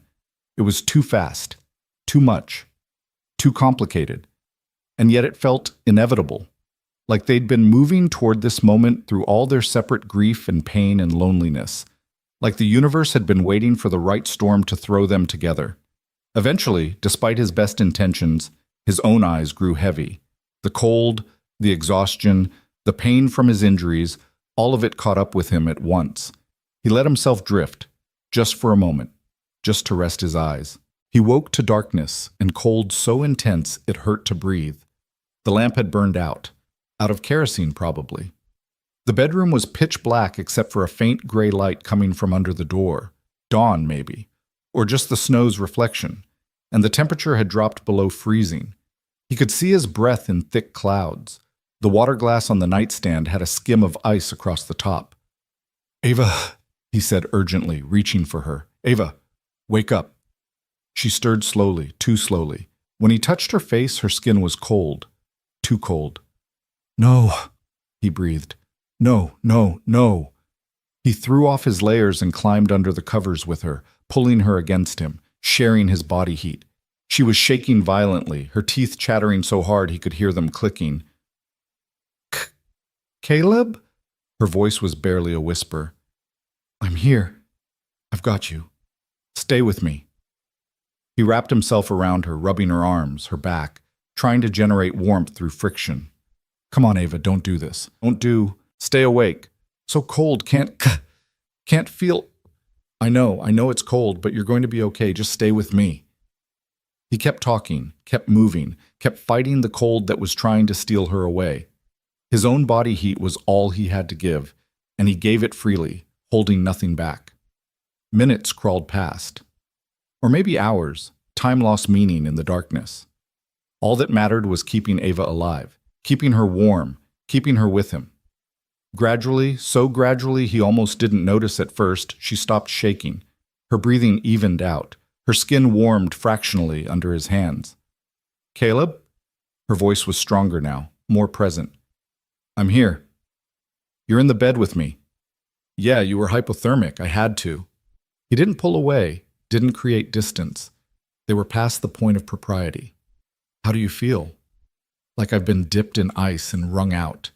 She shifted, pressing closer to his warmth. But better, warmer. They lay tangled together under the mountain of blankets, and Caleb became acutely aware of her body against his, the curve of her hip under his hand, the way her breath warmed his neck, the soft press of her breasts against his chest. He should move, should create some professional distance now that the immediate crisis had passed, should remember that she was a stranger, that this was just survival, that he had no business feeling what he was feeling. But he didn't move, and neither did she. "The storm," Ava said after a while. "Is it still going?" Caleb listened. The wind had died down to almost nothing. No howling, no rattling of windows, no sound of snow hitting the walls, just an eerie quiet. "I think it's breaking," he said. "Finally." "How long have we been in here?" He checked his watch, squinting to see the face in the darkness. "About 10 hours. It's almost 6 in the morning." "Feels like a lifetime." "Yeah, it does." They were quiet again, and in that quiet something shifted. Caleb felt it in the way Ava's hand moved from his shoulder to his face, tracing the line of his jaw. Felt it in the way her breathing changed, quickened. Felt it in his own racing pulse, in the sudden awareness of every point of contact between their bodies. "Caleb," she whispered. "Yeah? I know this is crazy. I know we barely know each other. I know this is probably just adrenaline and proximity and Ava. And it doesn't mean anything, can't mean anything because I live in Denver and you live here and we're from different worlds. Ava. But I need you to know that I haven't felt this alive in years. That being here with you, even in the middle of this nightmare, is the most real I've felt since David died." He kissed her. It was the only way to stop the spiral of words, the only way to show her that he felt it too, this impossible pull between them. His lips found hers in the darkness, tentative at first, testing. She froze for a heartbeat, and then she was kissing him back with a desperation that matched his own. It wasn't gentle. It was raw and hungry, and edged with all the fear and loneliness and need they'd both been carrying. Her hands fisted in his shirt, pulling him closer. His hand slid into her hair, cradling her head as he deepened the kiss. They kissed like people drowning, like this contact was oxygen, like they could somehow consume each other's pain and loneliness and transform it into something else, something better. When they finally broke apart, both breathing hard, Caleb pressed his forehead against hers. "This is crazy," he said. "Completely insane," she agreed. "We shouldn't, probably not, but I don't want to stop." "Me neither." They kissed again, slower this time, learning each other. The shape of her mouth, the taste of her, the small sound she made when he kissed the corner of her jaw. She explored him with the same intensity she probably brought to everything, focused, thorough, memorizing. His hand found the curve of her waist, and she arched into his touch. Her fingers slipped under his shirt, mapping the muscles of his back. Heat built between them, chasing away the cold, making the frozen room feel tropical. "Wait," Caleb said, pulling back. "Wait, we need to talk about this." "Now?" Ava's voice was frustrated, breathless. "You want to talk now?" "Yes, now, before this goes further." He forced himself to create space between them, to think clearly despite the want coursing through him. "I need to know this isn't just survival instinct, isn't just the storm and the fear and being thrown together. What if it is?" She propped herself up on one elbow, and he could just make out her face in the growing dawn light. "What if it's all of that and it's still real?" "Is it real?" Ava was quiet for a moment, and when she spoke her voice was steady, certain. "I've spent my entire adult life controlling everything, my emotions, my image, my relationships, keeping everything neat and managed and safe. But you," she touched his face, "you make me want to be messy, want to feel things, want to be vulnerable and human, and all the things I've been too scared to be. So yes, maybe this started as survival, but it's become something more. At least for me." Caleb caught her hand, pressed a kiss to her palm. "For me too, and that terrifies me." "Because of Sarah?" "Because of what it means if I let myself feel this. If I let you in and then lose you too. I don't know if I could survive that again." "You can't live your life afraid of loss," Ava said softly. "That's not living. That's just existing," says the woman who admitted she runs from everything. "Maybe we're both learning." She moved closer again, eliminating the space he'd created. "Maybe we can learn together, just for now, just for this moment. Tomorrow we can go back to our separate worlds, our separate lives. But right now, in this cabin, with this storm, can't we just be two people who found each other in the dark?" she echoed. And then they were kissing again, and the rest of the world, the storm, the cold, the broken cabin, their separate complicated lives, faded away until there was only this, only them, only the warmth they created together in the darkness. Outside, dawn was breaking. The storm that had raged for nearly 2 days was finally exhausting itself, the snow tapering off, the wind dying to whispers. Light, pale and tentative, began to creep through the cracks around the door. But inside the bedroom, wrapped in blankets and each other, Caleb and Ava stayed in their own private darkness a little while longer. Stayed in the space between their old lives and whatever came next. Stayed in the moment where anything seemed possible and nothing hurt.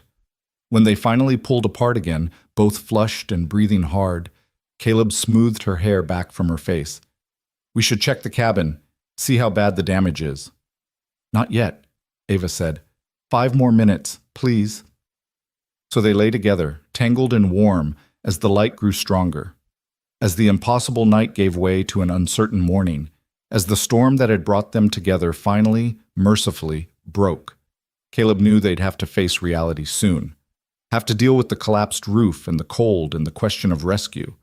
Have to figure out what this thing between them meant, if it meant anything at all beyond the extraordinary circumstances that had created it. But right now, in this moment, with Ava's head on his shoulder and her hand over his heart, he let himself just feel.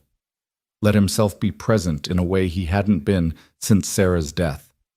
Let himself hope that maybe, just maybe, he could have this connection, intimacy, the terrifying joy of letting someone in.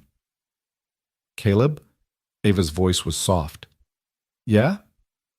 Thank you for saving my life, for taking care of me, for...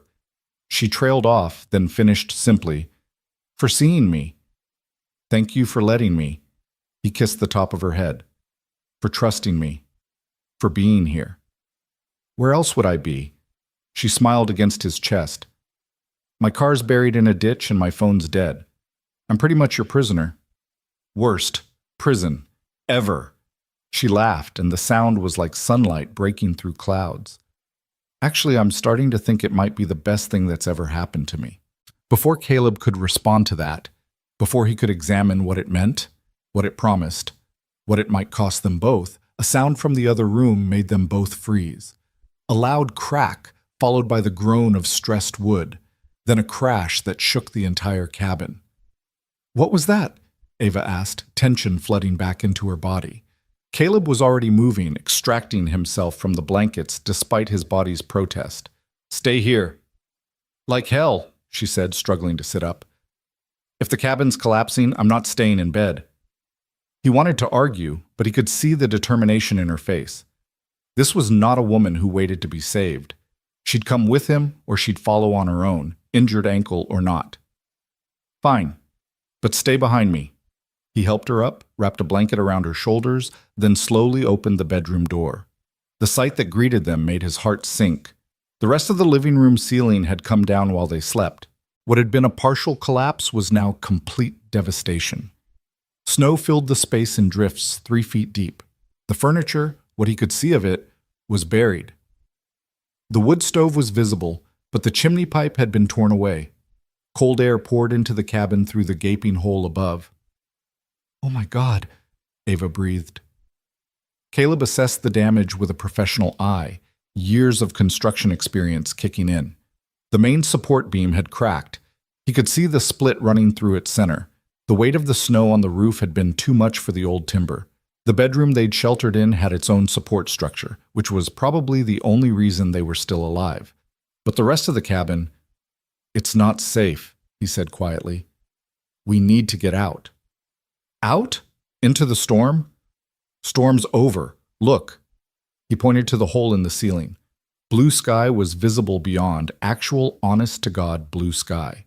The sun was even trying to break through, sending weak golden light down into the destroyed living room. It was beautiful and terrible all at once. Where will we go? Ava asked. The shed. It's small but solid. We can wait there until search and rescue comes. He turned to her. Can you walk? She tested her ankle gingerly, winced but nodded. I can manage. They gathered what they could. Blankets, the remaining food, the first aid kit, bottles of water. Caleb found his heavy coat and boots, helped Ava into Sarah's winter gear. It was too big for her, but it would keep her warm. The journey from the bedroom to the front door was treacherous. They had to climb over debris, navigate around snowdrifts, avoid sections where the floor felt unstable. Caleb went first, testing each step, then helping Ava across. Her face was tight with pain, but she didn't complain, didn't ask to stop. When they finally pushed open the front door, the cold hit them like a wall. But it was a different cold than the storm, crisp and clean instead of vicious. The wind was nothing more than a gentle breeze. Snow blanketed everything in pristine white, smoothing out the world, making it look peaceful. Caleb helped Ava down the steps, supporting most of her weight. The snow came up past their knees, making every step a struggle. The shed was only 50 feet away, but it felt like miles. They were halfway there when Ava stumbled, nearly taking them both down. Caleb caught her, held her steady. I've got you, he said. I know, she replied. And the trust in her voice, the absolute certainty, made something in his chest expand painfully. They made it to the shed, a small structure his father had built to house tools and the generator. Caleb kicked the door open and helped Ava inside. It was cramped and smelled of gasoline and motor oil, but it was intact, protected. He settled Ava on an upturned crate, wrapped her in blankets, then went back out to assess their situation. The cabin behind them looked like something from a disaster movie. Roof caved in, walls sagging, one window blown out completely. It was a miracle they'd survived, but they had survived. Against all odds, through storm and cold and structural collapse, they'd made it through. Caleb pulled out his phone. Dead, as expected. He'd try to charge it later somehow, once they got the generator running. For now, they were still cut off from the world. Still alone. He looked up at the sky, gauging the weather. Clear now, but more storms were coming. He could see the clouds building on the western horizon. They had maybe 24 hours before the next system moved in, which meant search and rescue had 24 hours to find them. He heard movement behind him and turned to find Ava standing in the shed doorway, one hand braced against the frame for support. "You should be resting," he said. "I'm fine." But her face was pale, pain etched around her eyes. "What's the plan?" "Wait for rescue. They'll be looking for you. Your assistant will have reported you missing, and they'll be checking on residents after a storm like this. Someone will come. And if they don't, then we hike out. But let's give it a day or two. Let your ankle heal. Let me figure out supplies. No point taking unnecessary risks." He moved to her side, slipped an arm around her waist. "Come on, back inside. You need to stay warm." She let him guide her back to the crate, but she didn't sit. Instead, she turned to face him, her hands coming up to rest on his chest. "Caleb," she said quietly, "about what happened in there. Between us." Here it comes, he thought, the morning after regret, the acknowledgement that it was a mistake, that they got carried away, that it didn't mean anything. "It's okay," he said, giving her an out. "We were stressed, scared, not thinking clearly. We don't have to. I wasn't going to say it was a mistake." She looked up at him, and her eyes were clear, certain. "I was going to say, I don't want it to be just a moment. Just a thing that happened because of the storm." Caleb's breath caught. "Ava, I know it's complicated. I know we live different lives in different places. I know there are 1,000 reasons this can't work, but I also know that I haven't felt this way about anyone since—" She paused, searching for words. "Since ever, maybe. And I don't want to walk away from it without at least trying to see what it could be." He stared at her, this fierce woman who'd crashed into his life during a blizzard. This stranger who'd somehow become essential in the space of 2 days. This person who made him want to take risks again, to open his heart again, to believe that maybe he deserved something more than just survival. "I don't know how to do this," he admitted. "I've been alone for so long. And even before that, Sarah and we grew up together. We learned each other slowly over years. This, you and me, it's fast and intense, and I don't know how to—" Ava stood on her toes, wincing at the movement, and kissed him gently. "We figure it out together. One step at a time. No expectations, no pressure. Just possibility. Can you live with possibility?" Could he? Could he risk his heart again, knowing how much it hurt to lose someone? Could he open himself up to Ava, this woman who lived in a different world, who'd be going back to her life of board meetings and business decisions while he stayed here in the mountains with his daughter and his snowplow? But even as he asked himself the questions, he knew the answer. Because Ava was right. This wasn't just adrenaline or proximity or survival instinct. This was real and rare and precious. And he'd be a fool to walk away from it without trying. "Yeah," he said, pulling her close. "I can live with possibility." She smiled against his chest, and they stood there in the doorway of the shed, holding each other as the sun climbed higher and the world around them began to wake from its frozen sleep. Somewhere in the distance, Caleb heard the faint sound of helicopter rotors. Search and rescue, already starting their sweeps. They'd be found soon. Would be separated, would return to their separate lives. But for now, for this moment, they had each other. Had the promise of something more. Had possibility. And sometimes, Caleb thought, possibility was enough. The helicopter sound grew louder, closer, and Caleb felt Ava tense in his arms. Reality was coming for them, roaring in on rotor blades and the promise of rescue. The bubble they'd been living in, this small space outside of time where only they existed, was about to burst.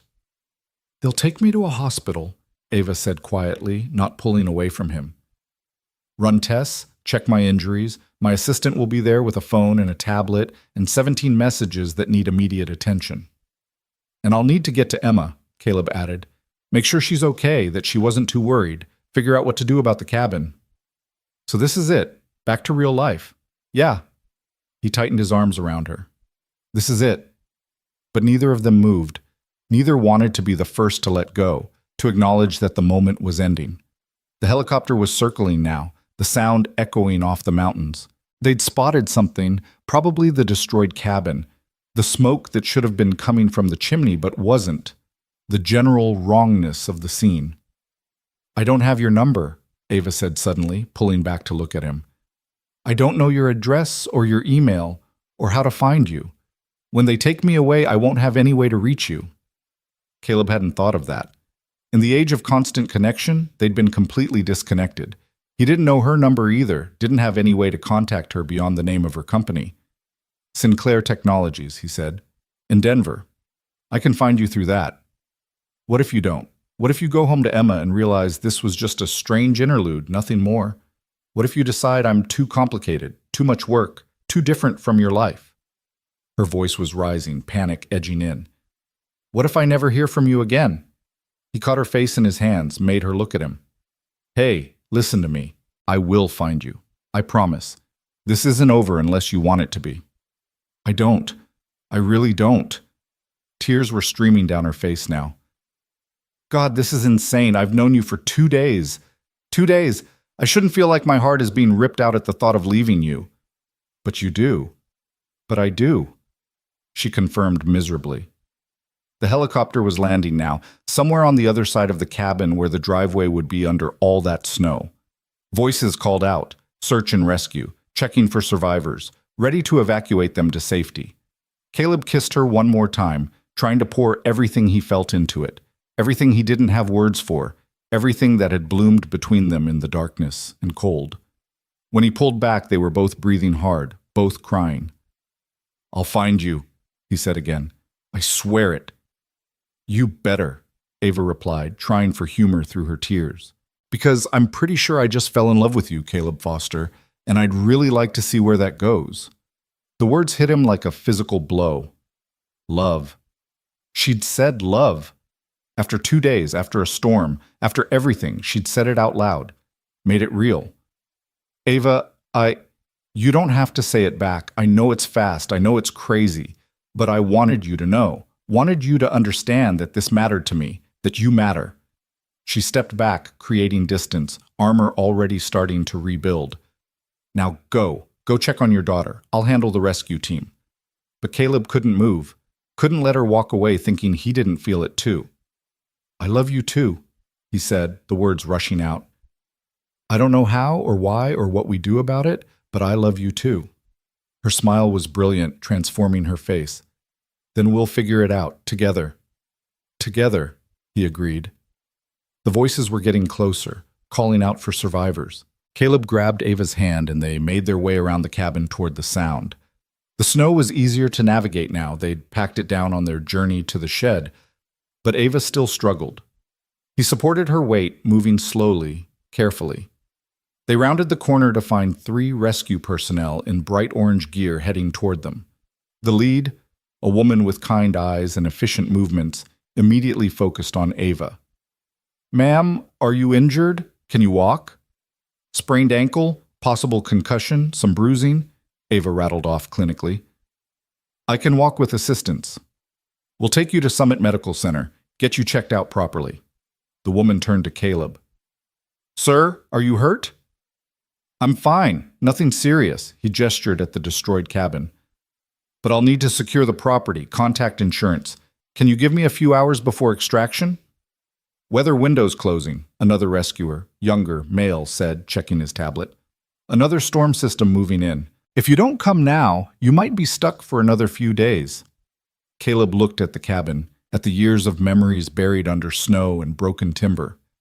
Looked at his father's photographs that might be destroyed, at Sarah's things that he'd never been able to sort through. Then he looked at Ava, who was being loaded onto a stretcher despite her protests. I'll take my chances, he said. I need to take care of this. Caleb, no, Ava called out. Come with us, please. but he shook his head. I can't. Not yet. Emma's safe with her grandmother. I know that. But this cabin, he gestured helplessly. It's all I have left of them. My father, Sarah. I can't just abandon it. He saw the moment Ava understood, saw her realize that he needed this, needed to say goodbye to the past before he could fully embrace a future, even a future with her. Okay, she said softly. Okay, but promise me you'll be careful. Promise me you won't take stupid risks. I promise. And promise me you'll call the second you're back in cell range. I don't have your number, remember? The lead rescuer pulled out a pad and pen, handed them to Ava. She scrawled a number quickly, then added something else below it, tore off the sheet, and pressed it into Caleb's hand. My direct line. Go straight to my cell. Call anytime, day or night. She paused. The other number is my assistant, Marcus. If you can't reach me, call him. He'll know how to find me. Marcus, who you said would be furious you missed your meeting? Yeah, that Marcus. He's probably already organized 3 search parties and filed a missing persons report with every law enforcement agency in Colorado. Despite the situation, she smiled. He's very efficient. They were loading her into the helicopter now. Caleb walked with them as far as he could, still holding her hand. At the helicopter's door, he had to let go, had to watch them strap her in, watch the medics start checking her vitals, watch the world start pulling her away from him. She pressed her hand against the window, and he pressed his against it from the outside. They stayed like that until the pilot started the engine and he had to back away. The rotors spun faster, snow kicking up in a blinding cloud. The helicopter lifted, slowly at first, then faster, rising into the blue sky. Caleb stood in the snow, watching until it was nothing more than a speck on the horizon. Until the sound of the rotors faded to nothing and he was alone again with the wind and the silence. He looked down at the paper in his hand. Her phone number, yes, but also a note scrawled beneath it. You saved me in every way a person can be saved. Thank you. I'll be waiting. A. He folded it carefully, tucked it into his wallet where it would be safe. Then he turned back to the cabin and the work ahead. The next several hours were brutal. Caleb salvaged what he could from the wreckage. Photo albums that had survived in a closet, Sarah's jewelry box, Emma's baby book. He found his father's camera, miraculously intact in its case. Found the wooden jewelry box he'd been making for Emma's birthday, only slightly damaged. He covered the hole in the roof with tarps and plywood he found in the shed, knowing it wouldn't last long, but hoping it would protect what remained until he could arrange proper repairs. He shut off the water main, drained the pipes so they wouldn't freeze and burst, did everything he could think of to secure the place. By the time he was done, the sun was starting to set and his whole body ached. His shoulder, where the debris had hit him, was throbbing. His head pounded from the earlier injury. He was exhausted and hungry and cold down to his bones. But he'd done what he needed to do. Said his goodbyes to the cabin as it had been, accepted what it would have to become. He fired up his truck. Amazingly, it started on the first try and began the slow journey down the mountain. The roads were barely passable, plowed just enough for emergency vehicles. It took him 3 hours to make a journey that normally took 40 minutes. But finally, he pulled up in front of his mother-in-law's house in Copper Creek. The lights were on, warm and welcoming. He could see Emma's silhouette in the window, and the sight of her made his eyes burn with tears. He'd made it home. They'd both made it home. Emma flew out the door before he'd even fully stopped the truck, launching herself at him the moment he stepped out. Daddy, we were so worried. Grandma said you were stuck in the storm, and I thought, I'm okay, Em. He picked her up despite his protesting shoulder, held her tight. I'm okay. I'm sorry I scared you. Don't ever do that again, she demanded, her face buried in his neck. Promise me you won't ever do that again. I promise to try. He carried her inside where Sarah's mother, Janet, silver-haired and sharp-eyed, was waiting. Hey, Janet? Don't you hey Janet me, Caleb Foster. You look like hell. But her voice was warm, relieved. Come inside. There's soup on the stove and a guest room made up. You're not driving anywhere else tonight. He didn't argue, didn't have the energy. He let Janet feed him, let Emma chatter about her 2 days with Grandma, let himself be cared for. But part of his mind was elsewhere, with a woman in a hospital in Denver who'd promised to wait for him. After Emma was asleep, curled up in Janet's guest room with her favorite stuffed dragon, Caleb borrowed Janet's phone to check his messages. His own phone was charging but wouldn't power on for another hour at least. He'd missed 23 calls, 17 from the county, checking on him after the storm. 4 from Emma's school, closed for weather. 1 from Tommy Richardson, thanking him for fixing the furnace and hoping he'd made it home okay. And 1 from a number he didn't recognize, left just an hour ago. He played the voicemail, and Ava's voice filled his ear. "Caleb, it's me. I'm at the hospital. They're keeping me overnight for observation, but I'm fine. Everything's fine. The doctors say I was incredibly lucky, that if I'd been out there much longer." She paused, and he heard her take a shaky breath. "Anyway, I wanted you to know I'm okay, that I'm thinking about you, that I meant what I said. Call me when you can, please." Caleb saved the message, then stared at the phone for a long moment. It was late, almost midnight. She was probably asleep. He should wait until morning to call back, but she'd said call any time, day or night. He stepped outside onto the porch where he wouldn't disturb anyone and dialed her number. She answered on the second ring. "Caleb?" Her voice was fuzzy with sleep but immediately alert. "Is everything okay?" Yeah, everything's fine. I'm at my mother-in-law's with Emma, safe and warm." He sat down on the porch steps, looking up at the stars. I needed to hear your voice. I'm glad you called. I was lying here thinking about you, about the cabin, about everything that happened." A rustling sound like she was sitting up in bed. "How bad is the damage?" "Bad enough. It'll take major reconstruction, months of work probably, but the important stuff, the photos, the memories, I got most of it out." "And how are you? Really? Tired? Sore? Missing you?" The admission came easily, naturally. "That's crazy, right? Missing someone I just met?" "If it's crazy, then we're both crazy." Her voice softened. "I miss you too. This hospital bed is cold and uncomfortable, and all I can think about is being back in that bedroom with you, under all those blankets." Caleb smiled. "The bedroom that was about 30 degrees and we were basically hypothermic? But we were together, and warm where it counted." She paused. "When can I see you?" "I don't know. I need to be with Emma for a few days, make sure she's okay, and I need to deal with the insurance company, figure out the cabin repairs. Maybe a week?" "A week is forever." "I know. But Emma has to come first. She's been through enough. I can't just take off right after scaring her half to death." "Of course not. Your daughter needs you. I understand that." But he could hear the disappointment in her voice. "What about next weekend? Could you come to Denver? Bring Emma if you want. I'd love to meet her." The image of introducing Emma to Ava, of his two worlds colliding, was both terrifying and oddly right. "Let me talk to her about it. But yeah, maybe, if she's comfortable with the idea." "No pressure. We'll figure something out. We have time." Did they? Caleb wondered. Or would the magic of the storm fade when faced with the reality of their different lives? Would Ava return to her world of board meetings and quarterly earnings and realize that a small-town mechanic didn't fit into it? Would he look at her life of luxury and power and feel inadequate, out of place? "You're thinking too hard," Ava said, reading his silence. "I can hear your brain working from here. Just wondering if this can actually work, if we can work. Only one way to find out." Her voice was firm, certain. "We try. We take it one day at a time, one step at a time. And we don't give up just because it's hard or complicated or scary." "When did you become the optimist?" "When I met a man who reminded me that some things are worth taking risks for."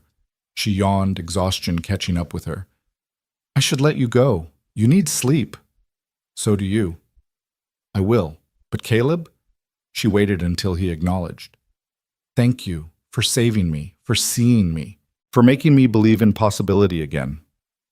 "Thank you for crashing into my life," he replied. "Literally." She laughed, and the sound made him ache with missing her. "Good night, Caleb." "Good night, Ava. I'll call you tomorrow." "I'll be waiting." He ended the call and sat on the porch for a long time, processing everything. 2 days ago, his life had been simple, predictable, safe. Now it was complicated and uncertain and terrifying, and he'd never felt more alive. The next few days passed in a blur of activity. Caleb met with the insurance adjuster, who confirmed the cabin was a total loss structurally, but most of the contents were salvageable. He arranged for a contractor to assess what could be rebuilt and what would need to be started from scratch. He spent hours on the phone with various agencies, filling out forms, providing documentation, and every evening he called Ava. They talked about everything and nothing, her recovery, his day with Emma, their hopes and fears. She told him about the chaos at her company when she'd disappeared for 3 days, about how Marcus had indeed filed missing persons reports with 5 different agencies.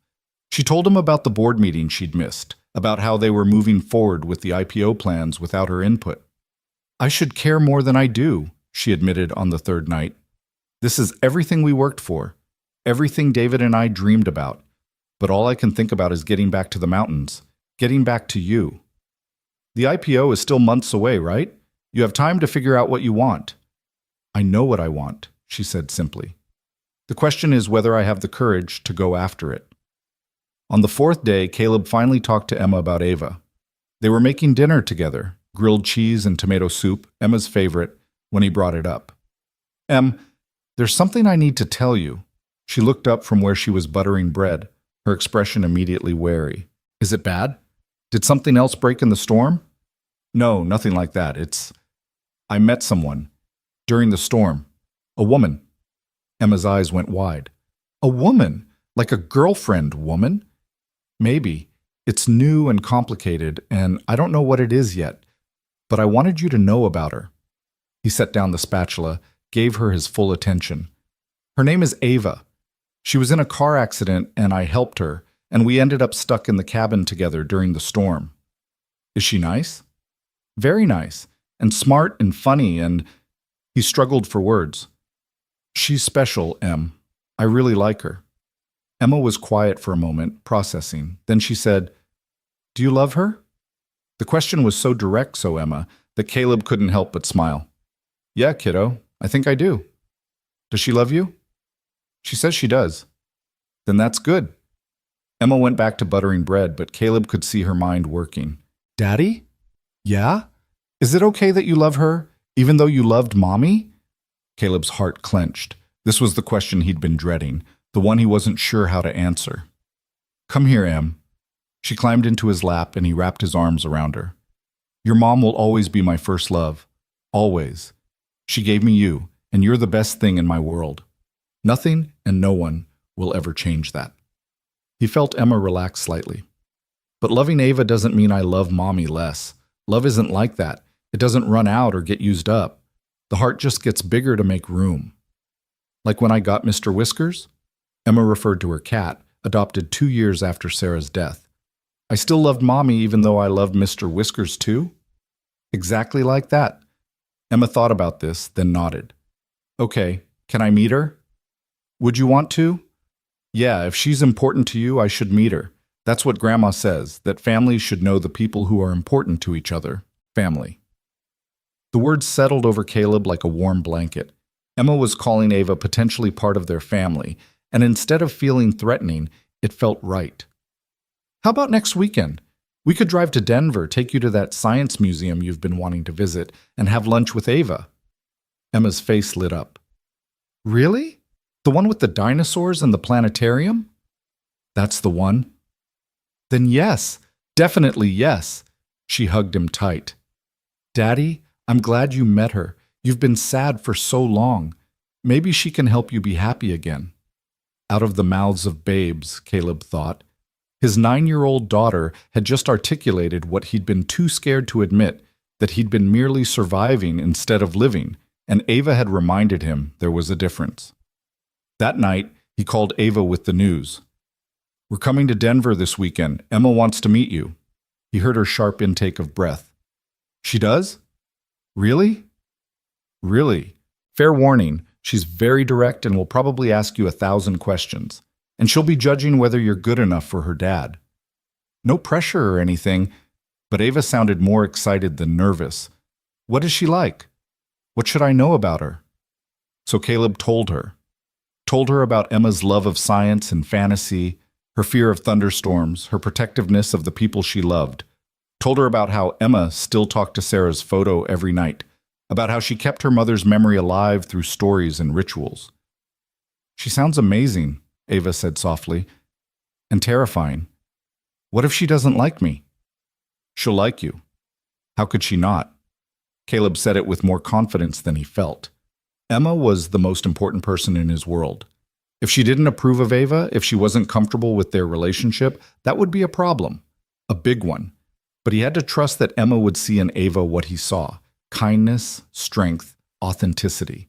He had to believe that the connection he felt wasn't one-sided, that Ava would love his daughter as fiercely as he did. "What if I mess this up?" Ava asked quietly. "I don't know anything about kids, Caleb.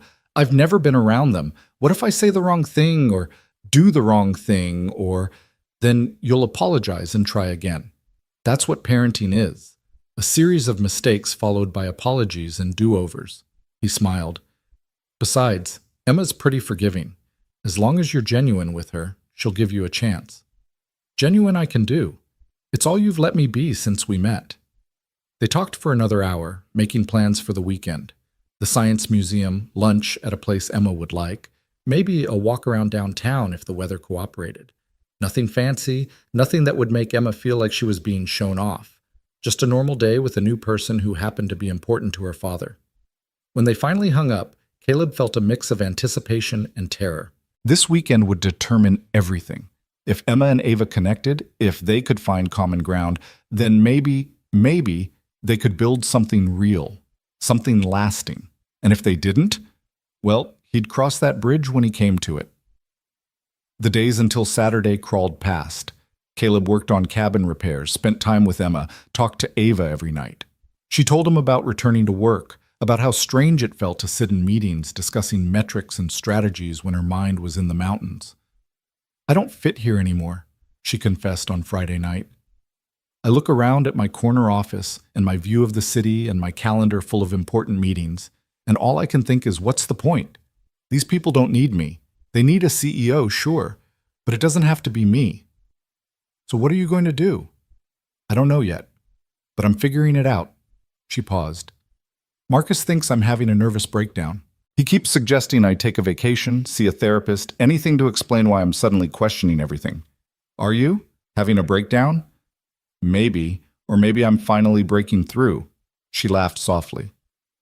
"Either way, I'm not the same person who drove into that storm. That person died in the crash, and I'm still figuring out who came out the other side." Caleb understood that. Understood the way trauma could crack you open, could force you to examine everything you thought you knew about yourself. He'd gone through it after Sarah's death, had emerged as someone different, not better or worse, just changed. "You'll figure it out," he said, "and whatever you decide, I'm here." "Even if I decide to do something crazy, like walk away from everything?" "Especially if you do something crazy." He meant it.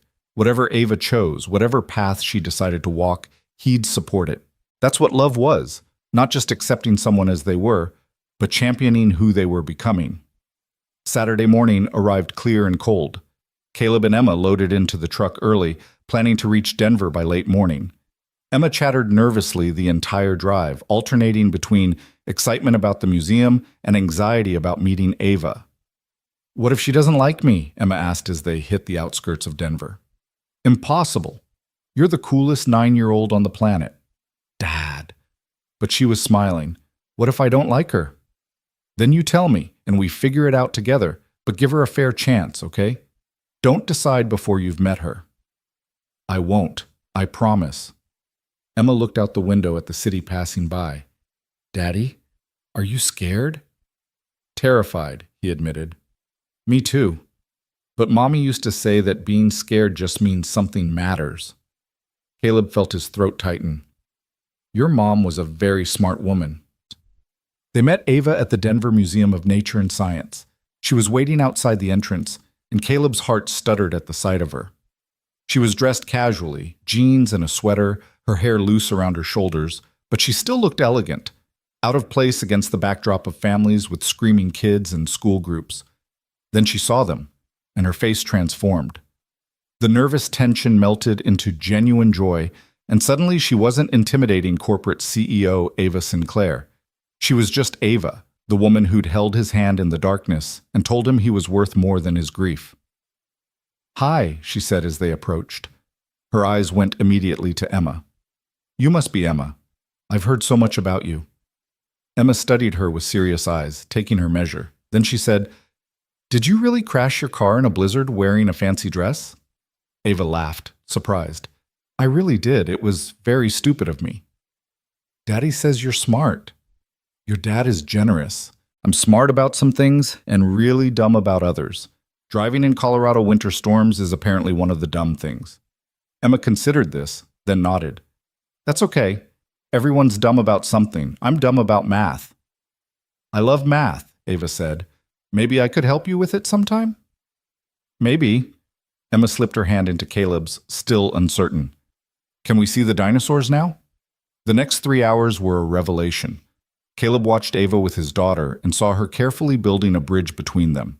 She asked Emma questions and actually listened to the answers. She admitted when she didn't know something instead of pretending. She let Emma lead the way through the exhibits, following her enthusiasm. And slowly, gradually, Emma warmed to her. Started asking Ava questions instead of just answering them. Started including her in conversations instead of just talking to Caleb. By the time they reached the planetarium show, Emma sat between them and reached for Ava's hand when the lights went down. After the museum, they went to lunch at a pizza place Emma loved. The three of them crammed into a booth, sharing a large pepperoni pizza and laughing at Emma's stories about school. And then Tyler Johnson said he could eat more pizza than anyone, so we had a contest at lunch and he ate 7 slices, but I ate 8, even though I'm smaller than him, and he got so mad he tried to tell the teacher I was cheating. But how do you cheat at eating pizza? Emma said it all in one breath, her hands gesturing wildly. "That's impressive," Ava said seriously. 8 slices is a lot of pizza. "I felt sick after," Emma admitted, "but it was worth it to see Tyler's face." They all laughed, and Caleb felt something shift in his chest. This was right. The three of them together felt natural, like pieces of a puzzle clicking into place. After lunch, they walked around downtown despite the cold. Emma ran ahead, pointing out things she wanted to show Ava. A funny statue, a store with cool window displays, a dog that looked like it was smiling. "She's wonderful," Ava said quietly to Caleb. "You've done an amazing job with her." "She's done most of the work herself. She's been teaching me how to be a parent since the day she was born." "She talks about Sarah a lot." "Yeah, I encourage it. I don't want her to forget her mother, and talking about her keeps the memories alive." Ava was quiet for a moment, then said, "I'd like to hear about Sarah too. Not just the sad parts, the happy parts, the parts that made you love her." Caleb looked at her in surprise. Most people avoided talking about Sarah, uncomfortable with death, unsure how to navigate his grief. But Ava was asking to know her, to understand the woman who'd come before. "Why?" he asked. "Because she's part of who you are, part of what made you into the man I love. I want to understand all of you, Caleb, even the parts that hurt." So as they walked through downtown Denver, with Emma running ahead and the winter sun trying to break through the clouds, Caleb told Ava about Sarah, about their first date at a terrible chain restaurant where the food was awful, but they'd laughed until they cried, about the way she'd sung to Emma when she was a baby, making up songs about diaper changes and midnight feedings, about how she'd learned to ski just so she could share his love of the mountains, even though she'd hated being cold. And Ava listened, really listened, not just waiting for her turn to talk, but absorbing every story, every memory, every piece of the life Caleb had lived before she crashed into it. "She would have liked you," Caleb said eventually. "You think?" "Yeah. Sarah always said I was too serious, too closed off. She'd be happy that I found someone who makes me laugh again." "Who makes me feel again?" "I hope so. I'd like to think she'd approve." "Emma approves," Caleb observed, watching his daughter wait for them at the crosswalk. "That's what really matters." As if she'd heard him, Emma turned and called out, "Can Ava come visit us? Come see our town?" "If she wants to," Caleb called back. "Do you want to?" Emma asked Ava directly.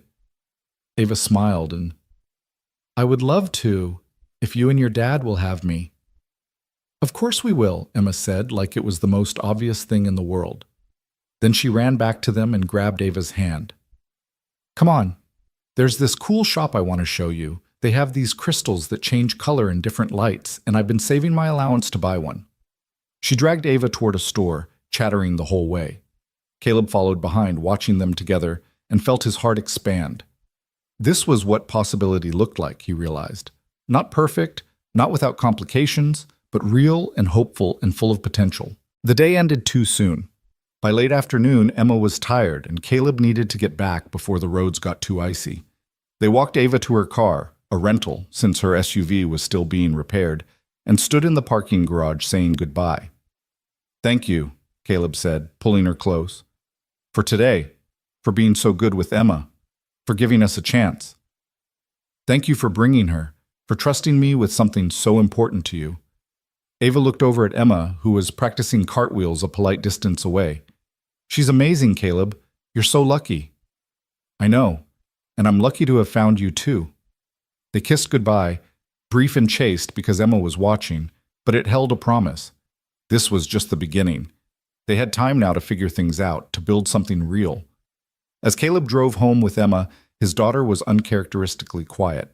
He glanced over at her, worried. "Em, you okay?" "I like her," Emma said finally. "Ava, I like her a lot." Relief flooded through him. "Yeah, what do you like about her?" "She listens, like really listens. And she didn't try too hard to make me like her. She just was herself." Emma fiddled with the zipper on her jacket. "And she makes you smile. You haven't smiled like that since Mommy died." Caleb felt tears prick his eyes. "Is it okay with you, me being with her?" "I think Mommy would want you to be happy, and if Ava makes you happy, then it's okay with me." She looked at him seriously. "But if she ever hurts you, I'll be really mad at her." "Deal." He reached over and squeezed her hand. "I love you, kiddo." "I love you too, Daddy, and I think maybe I could love Ava too. Eventually." Eventually turned out to be sooner than expected. Over the next few weeks, Ava came to visit twice more.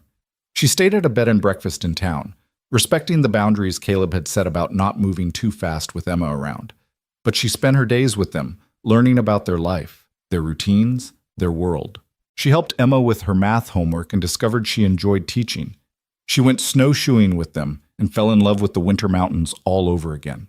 She sat around the kitchen table playing card games and eating homemade cookies and laughing at Emma's terrible jokes.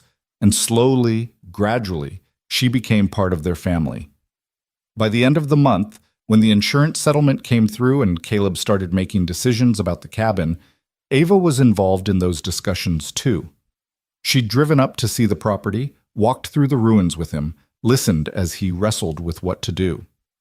"I could rebuild it exactly as it was," he said, standing in what used to be the living room.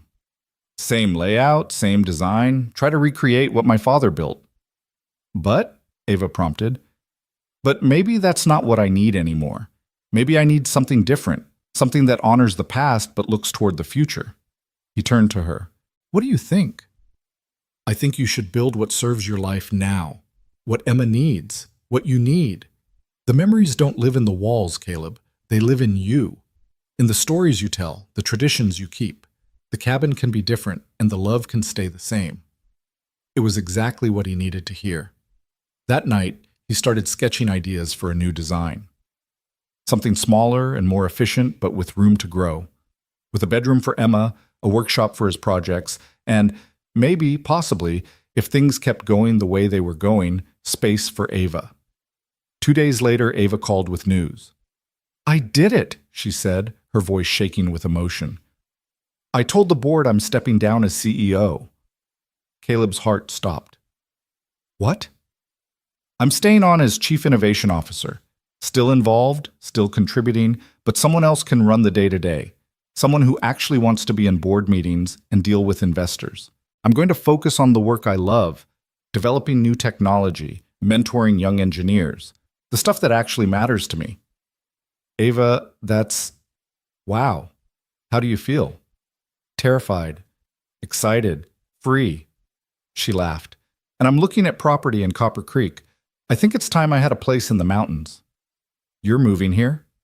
"Not full-time. I'll still need to be in Denver for work sometimes. But yes, I want to be where you are, Caleb, where Emma is. I want to build a life that includes you both." Caleb couldn't speak, couldn't process what she was saying. She was upending her entire life for him, for them. It was everything he wanted and more terrifying than he could have imagined. "Say something," Ava said nervously. "Please say something." "Come over," Caleb managed. "Right now, I need to see you." She arrived an hour later, and the moment she stepped out of her car, Caleb pulled her into his arms. "Are you sure?" he asked. "Are you absolutely sure this is what you want?" "I've never been more sure of anything," she replied. "I love you, Caleb Foster. I love Emma. I love the life we could build together. And I'm done running from what I want." He kissed her then, right there in Janet's driveway, pouring 4 years of grief and loneliness and fear into it. And when they finally broke apart, both breathing hard, he said the words he'd been too scared to say before. "Move in with me. Not right away. We'll take it slow for Emma's sake. But eventually, help me rebuild the cabin into something new, something ours." Ava's eyes filled with tears. "Yes. God, yes." And there, in the cold Colorado winter, with snow beginning to fall and the promise of another storm on the horizon, Caleb Foster finally let himself believe in the future again. 3 months later, spring began its tentative arrival in the Colorado Rockies. The snow that had buried everything during the blizzard melted in patches, revealing brown grass and the promise of green underneath. The cabin reconstruction was underway, the sound of hammers and saws filling the mountain air as contractors worked to bring Caleb's new design to life. Ava stood in what would become the kitchen, watching sunlight stream through the new windows. The space was bigger than the original, more open, with views of the mountains that took her breath away every time she looked. She'd been here almost every weekend since Caleb had asked her to help rebuild, contributing ideas, making decisions, slowly claiming space in this new life they were building together. "What do you think?" Caleb came up behind her, wrapping his arms around her waist. "Too much light? Not enough?" "It's perfect." She leaned back against him, feeling the solid warmth of his body. "Everything about this place is perfect." "Not everything. The master bedroom still needs work, and the deck railing is giving the contractors fits." But she could hear the satisfaction in his voice. This cabin was becoming everything he'd hoped, a bridge between past and future, a home that honored what he'd lost while embracing what he'd found. Emma's voice carried from outside, where she was helping Janet plant early spring flowers in the garden beds they'd built. "Grandma, do you think Ava would like purple flowers or yellow ones better?" "Why don't you ask her?" Janet called back. Seconds later, Emma burst through the doorway, muddy and grinning. "Ava, come see. We're planting flowers, and I want your opinion on colors." Ava felt her heart swell the way it did every time Emma included her, every time this fierce, brilliant child made space for her in their family. "Let me grab my boots." She followed Emma outside, leaving Caleb to discuss structural details with the lead contractor. The afternoon sun was warm despite the lingering chill in the air, and the smell of damp earth filled her lungs. Janet was kneeling by a flower bed, trowel in hand, looking healthier than she had in months. The winter had been hard on her. Worry over Caleb during the storm. Worry over Emma. Worry over what this new relationship would mean for her late daughter's family.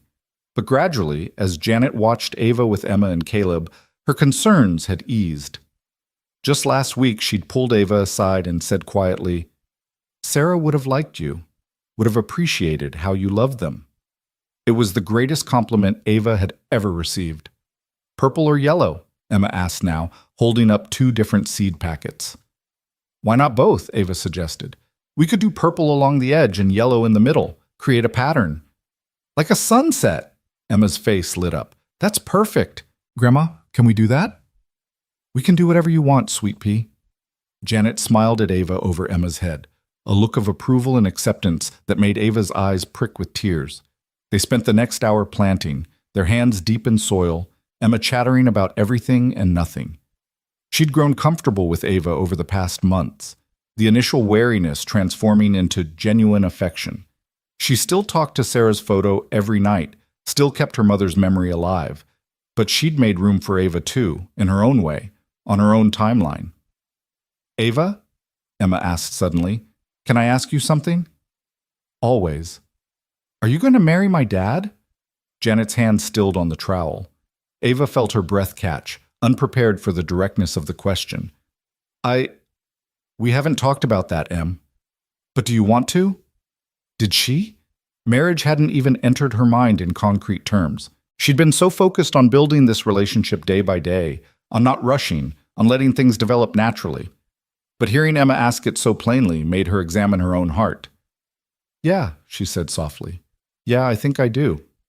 Someday. If your dad wants that too. Emma nodded seriously, processing this.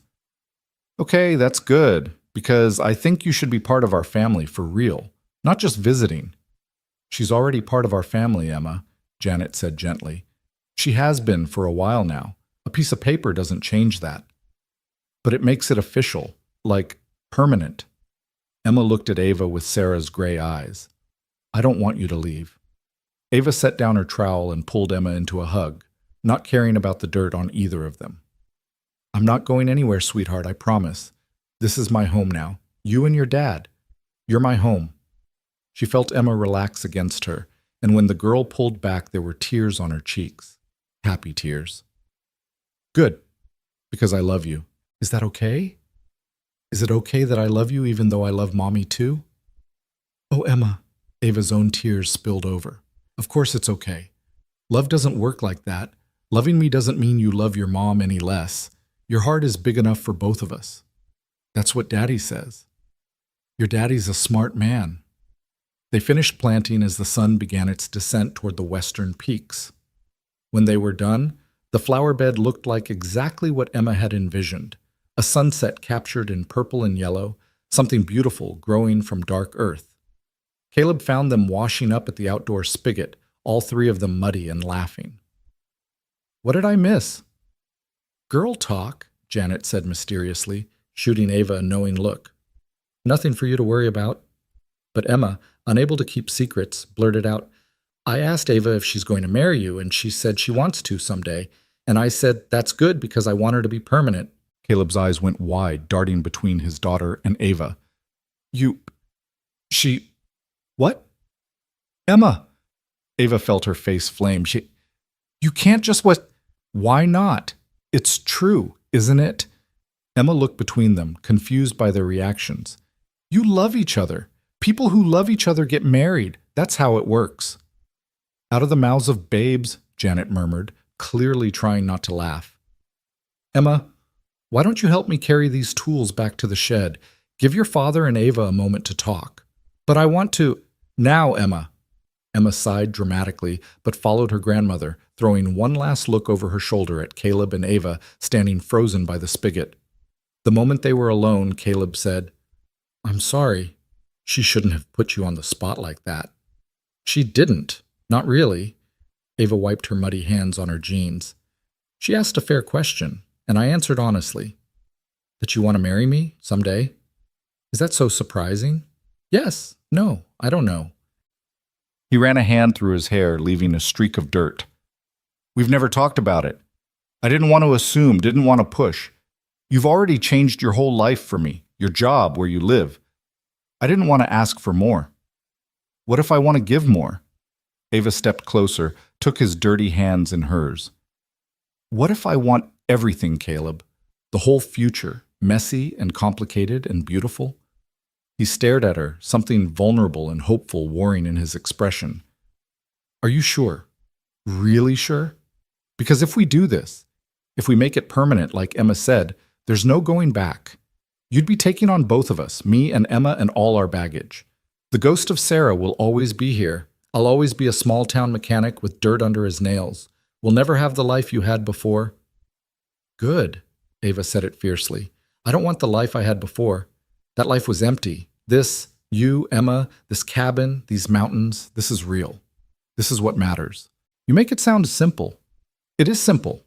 I love you. You love me. Everything else is just details we figure out as we go. She paused. Unless you don't want to marry me. That's okay too. We can keep things as they are. I just need you to know that I'm all in, whatever that looks like. Caleb was quiet for a long moment, his thumbs tracing circles on the backs of her hands. Then he said, I bought a ring 2 weeks ago. Ava's breath caught. What? I bought a ring. It's in my truck, in the glove compartment. I've been carrying it around trying to figure out the right time to ask, the right way to do it. I wanted it to be perfect, wanted to plan something special, but Emma just... He laughed shakily. Emma just blew right past all my careful planning. Can I see it? He led her to his truck, parked by the construction area. Pulled out a small velvet box from the glove compartment. Inside was a ring, simple, elegant, a single diamond set in white gold. Nothing flashy or ostentatious, exactly what she would have chosen for herself. It was my grandmother's, Caleb said quietly. My father gave it to her when they got married, and she left it to me when she died. I know it's not expensive or fancy like you're probably used to. It's perfect, Ava interrupted, tears streaming down her face. It's absolutely perfect. So, is this a proposal? I feel like I should be on one knee or something. I should have practiced a speech. He was fumbling, nervous, so different from his usual steady competence that it made her love him even more. Caleb Foster, she said, framing his face with her muddy hands. Will you marry me? He laughed, surprised. I'm supposed to be asking you. Too slow. I'm asking you. Will you marry me? Will you let me be Emma's stepmother and your wife and part of this crazy, beautiful life you're building? Yes. He pulled her close, kissed her with a desperation that spoke of how scared he'd been to hope for this.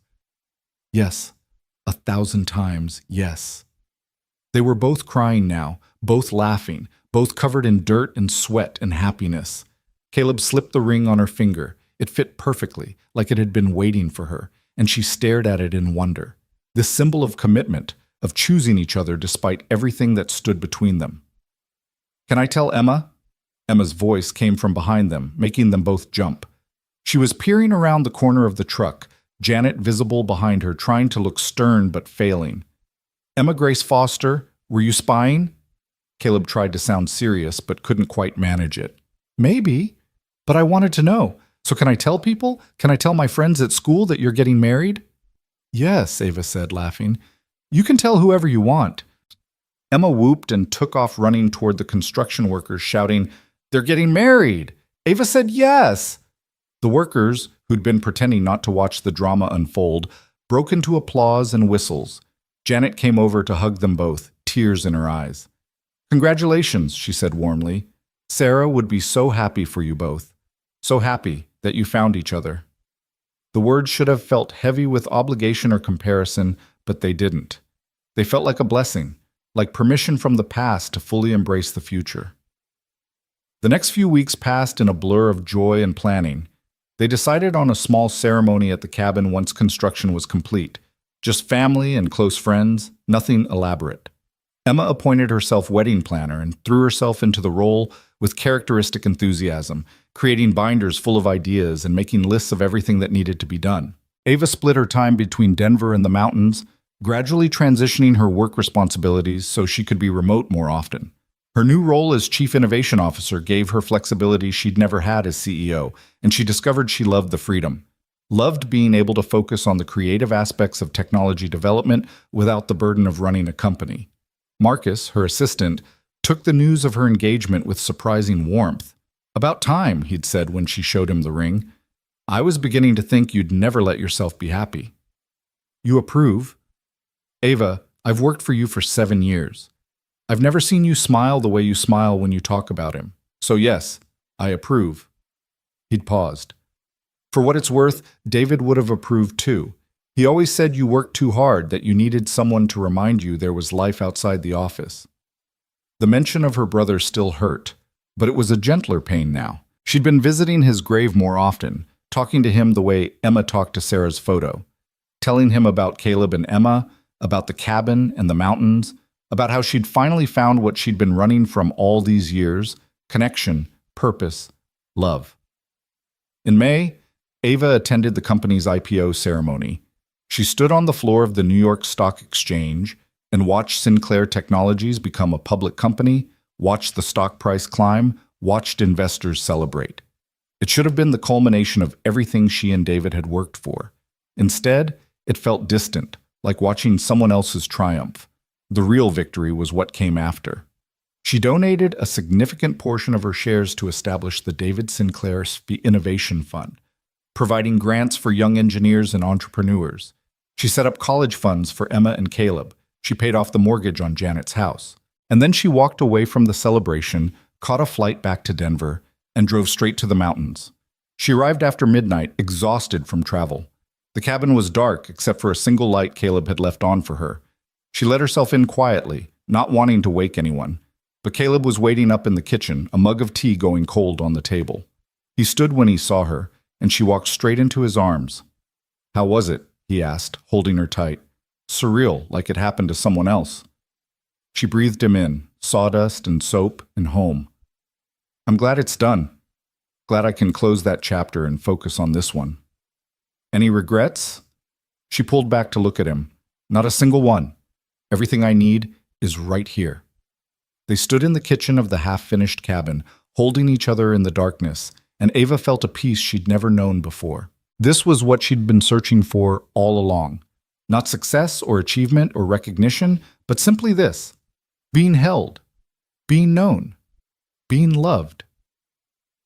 The wedding took place on a perfect June day with the mountains as their cathedral and wildflowers carpeting the meadow.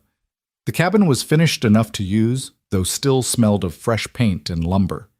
They'd kept it simple. 30 guests, all people who mattered.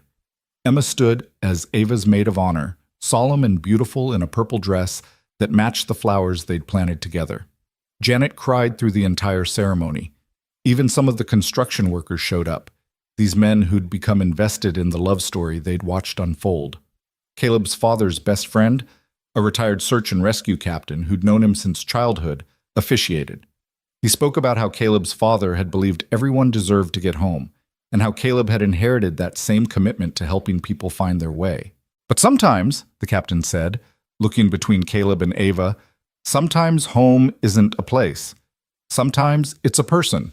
And these two found home in each other in the middle of the worst storm these mountains have seen in years. If that's not fate, I don't know what is. They exchanged vows they'd written themselves.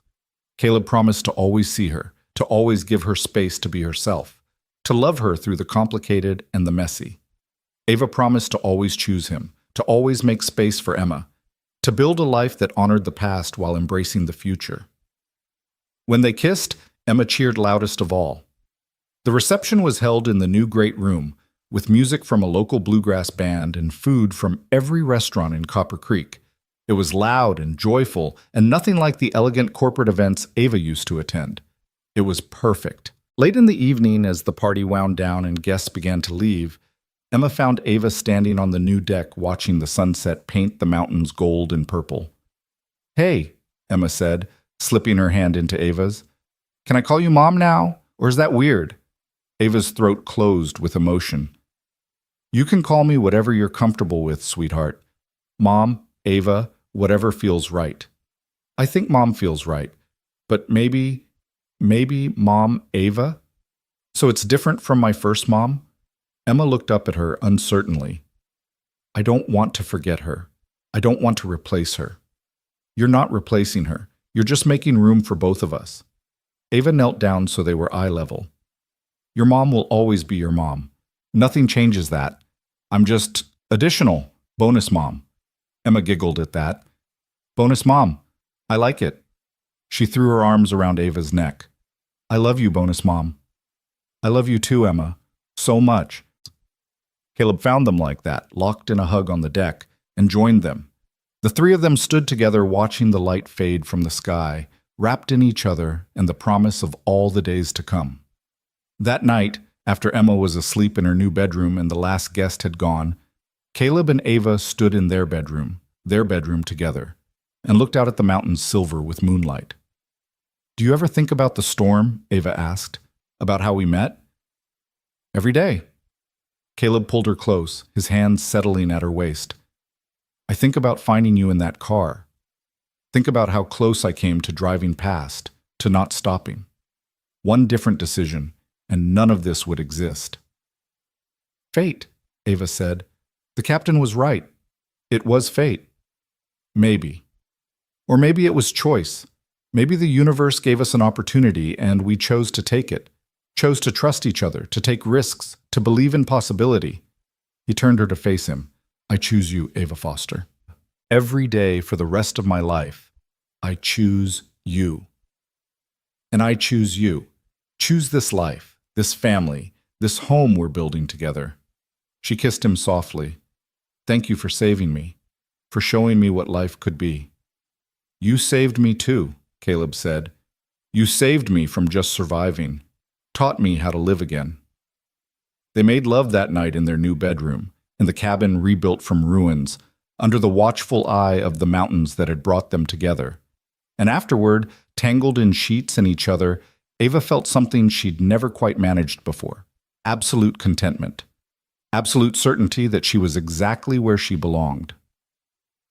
The months that followed were filled with the ordinary magic of building a life together. Ava set up a home office in the cabin where she could work remotely, going into Denver once or twice a week for meetings. She discovered she loved the rhythm of mountain life, the slower pace, the connection to seasons and weather, the community of people who looked out for each other. She became involved in Emma's school, joining the PTA and helping with science fair projects. She learned to ski properly, not just survive the slopes, and discovered a passion for it. She started hiking with Caleb on weekends, learning the trails he'd grown up on, seeing the mountains through his eyes. And slowly, gradually, she let go of the person she'd been before. CEO Ava, with her armor and her ambition and her need to control everything, faded away. In her place emerged someone softer, but no less strong, someone who knew her worth wasn't measured in quarterly earnings or market share, but in moments. Emma's laugh, Caleb's smile, the satisfaction of a day well lived. By autumn, when the aspens turned gold and the air held the first hint of winter, Ava stood in the meadow where they'd been married and realized she couldn't remember exactly when this had stopped feeling like a new life and started feeling like simply her life. The transition had been so gradual, so natural, that she hadn't noticed it happening. What are you thinking about? Caleb asked, coming up behind her. They'd taken to evening walks after dinner, just the two of them while Emma did homework. How much has changed in a year? How different everything is from what I planned. Better or worse? So much better. Impossibly better. She leaned back against him. A year ago, I was driving through a blizzard trying to run away from my life. Now I'm running toward it instead. Toward you, toward Emma, toward all of this. No regrets? Not one. You? He was quiet for a moment, and when he spoke, his voice was thick with emotion. For 4 years after Sarah died, I was frozen, locked in grief, unable to move forward or even imagine wanting to. And then you crashed into my life, literally crashed, and everything changed. You reminded me that my heart was still beating, still capable of love, that I deserved more than just surviving. He turned her in his arms. So no regrets, only gratitude that the universe was crazy enough to throw us together. They kissed as the sun set behind the mountains, painting the sky in shades of fire. And Ava thought about the journey that had brought her here, the wrong turns and the losses, the ambition that had consumed her and the emptiness it had left behind. All of it had been necessary to bring her to this moment, this man, this life. That night, over dinner, Emma announced she was doing a project for school about family history. We have to interview our parents about how they met and write a story about it. So how did you guys meet? Caleb and Ava exchanged glances, both smiling. Your bonus mom crashed her car in a blizzard, Caleb said. And your dad saved my life, Ava added. That's it? That's not very romantic. Emma frowned, clearly hoping for something more dramatic. Oh, there's more, Ava assured her. A lot more. There was a destroyed cabin and freezing cold and your dad carrying me through a snowstorm. There was fear and hope, and the scariest moment of my life followed by the best decision I ever made. What decision? To trust your father, to let him take care of me, to open my heart even though I was terrified. Ava reached across the table to take Caleb's hand. To choose love over fear. Emma wrote it all down, her pencil flying across the page. And later, when Ava read the essay Emma had written for school, she found herself crying at how her stepdaughter had captured the essence of their story. My bonus mom says that sometimes the worst storms bring us exactly where we need to be, Emma had written. She says that her car crash was the best thing that ever happened to her because it brought her to us. My dad says that saving her saved him too. I think that's what love is. When saving someone else helps you save yourself. When two broken people find each other and make something whole. The essay got an A, and the teacher added a note at the bottom. What a beautiful love story. Your family is lucky to have each other. Winter came again, as it always did in the mountains. But this year, Ava wasn't afraid of it. She'd learned that storms passed, that cold was temporary, that spring always followed winter no matter how harsh it seemed. On the anniversary of the blizzard that had brought them together, Caleb surprised her with a gift. It was a painting, commissioned from a local artist, of the old cabin in the snow. Not destroyed, but as it had been before the storm, strong and weathered and full of history. I wanted you to see it the way I remember it, he said, before it fell, when it was still my father's place, still connected to all those memories. It's beautiful. But look at the title.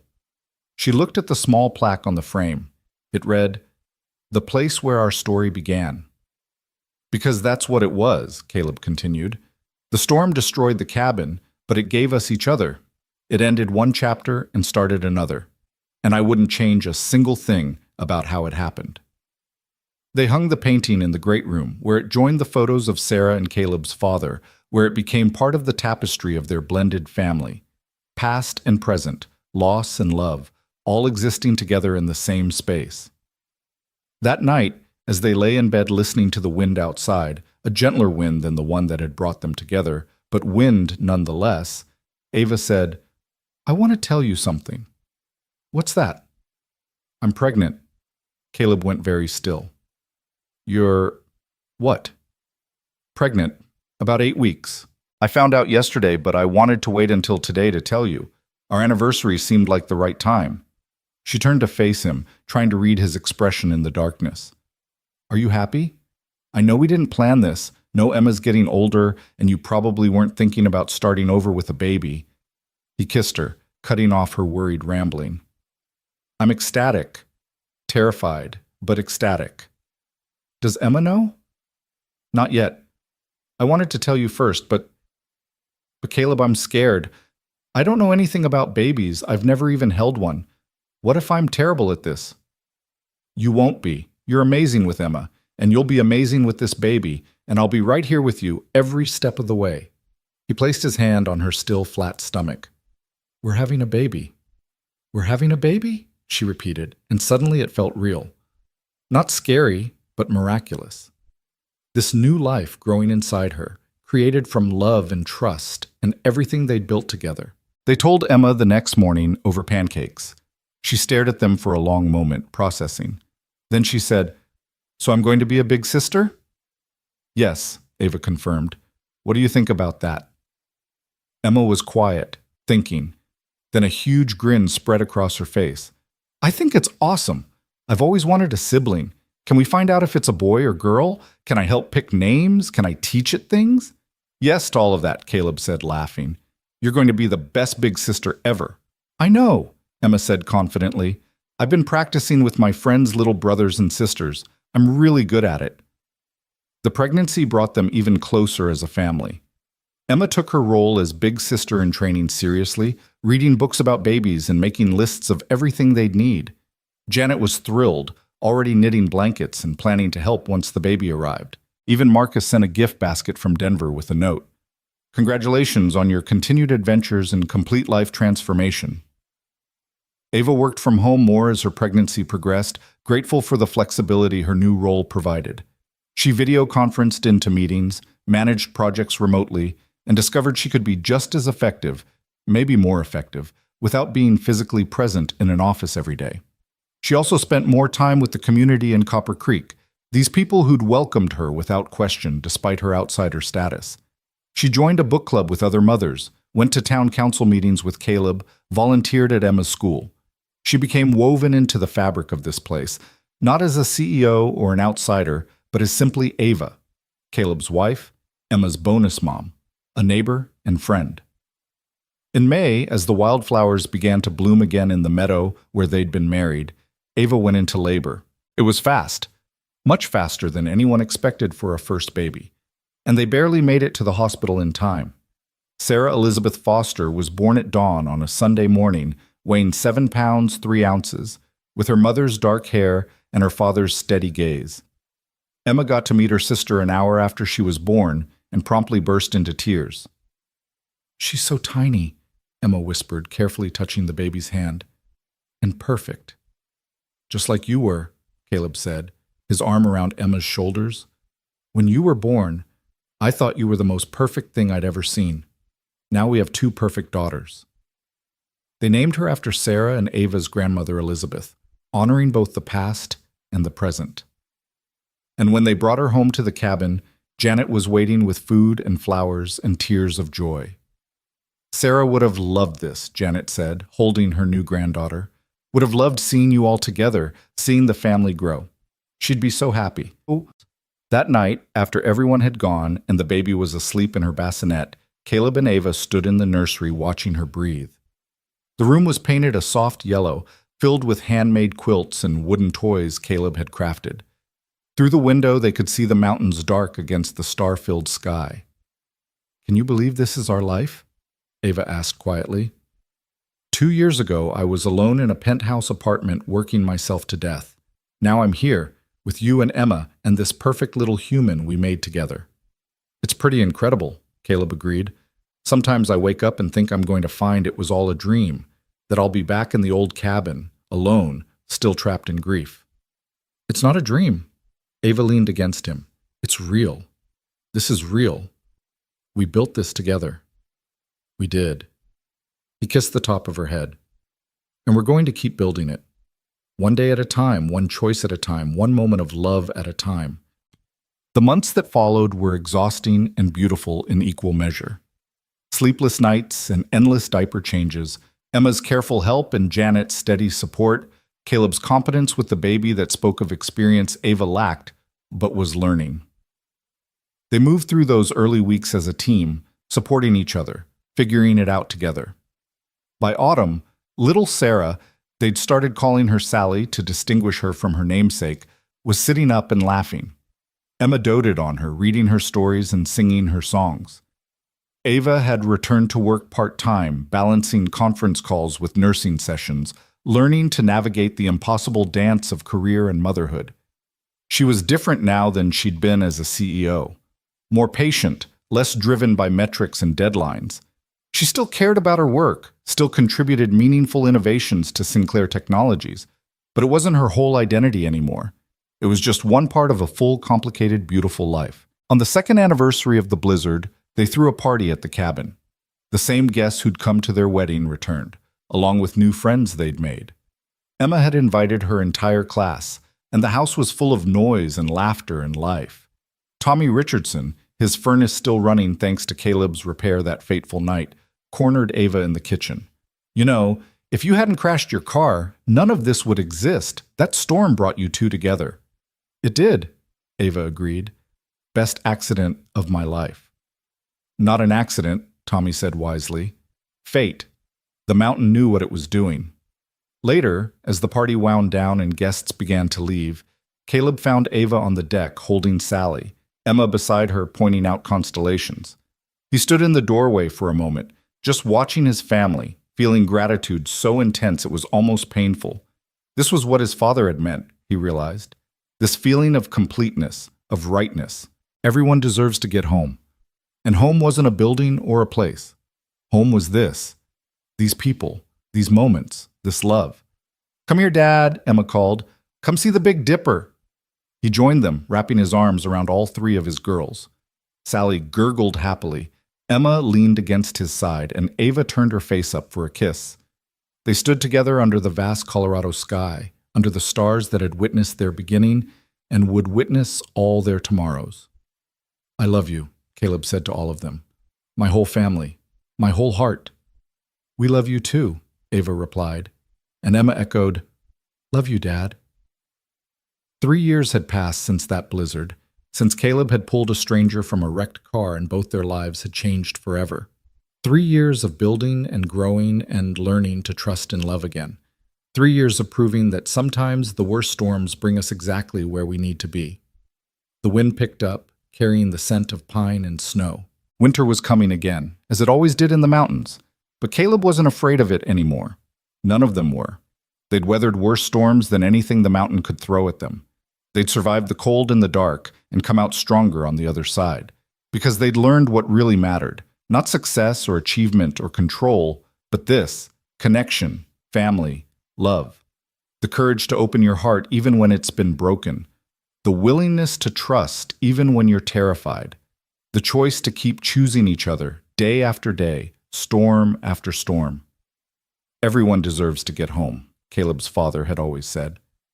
And standing there with his family under the stars, Caleb finally understood the full truth of those words. Home wasn't just a destination. It was a journey you took with the people you loved. It was the choice to keep showing up, keep trying, keep loving even when it was hard. And he and Ava had made it home, together. Against all odds, through blizzard and loss and fear, they'd found their way to each other and built something beautiful from the ruins. As snow began to fall, soft and gentle, nothing like the storm that had brought them together, Caleb pulled his family closer. They stood together in the falling snow, safe and warm and whole, and watched the mountains embrace the winter. Tomorrow would bring new challenges, new storms to weather. But tonight, they had this. They had each other. They had love. And that, Caleb thought as he held his family close, was more than enough. That was everything.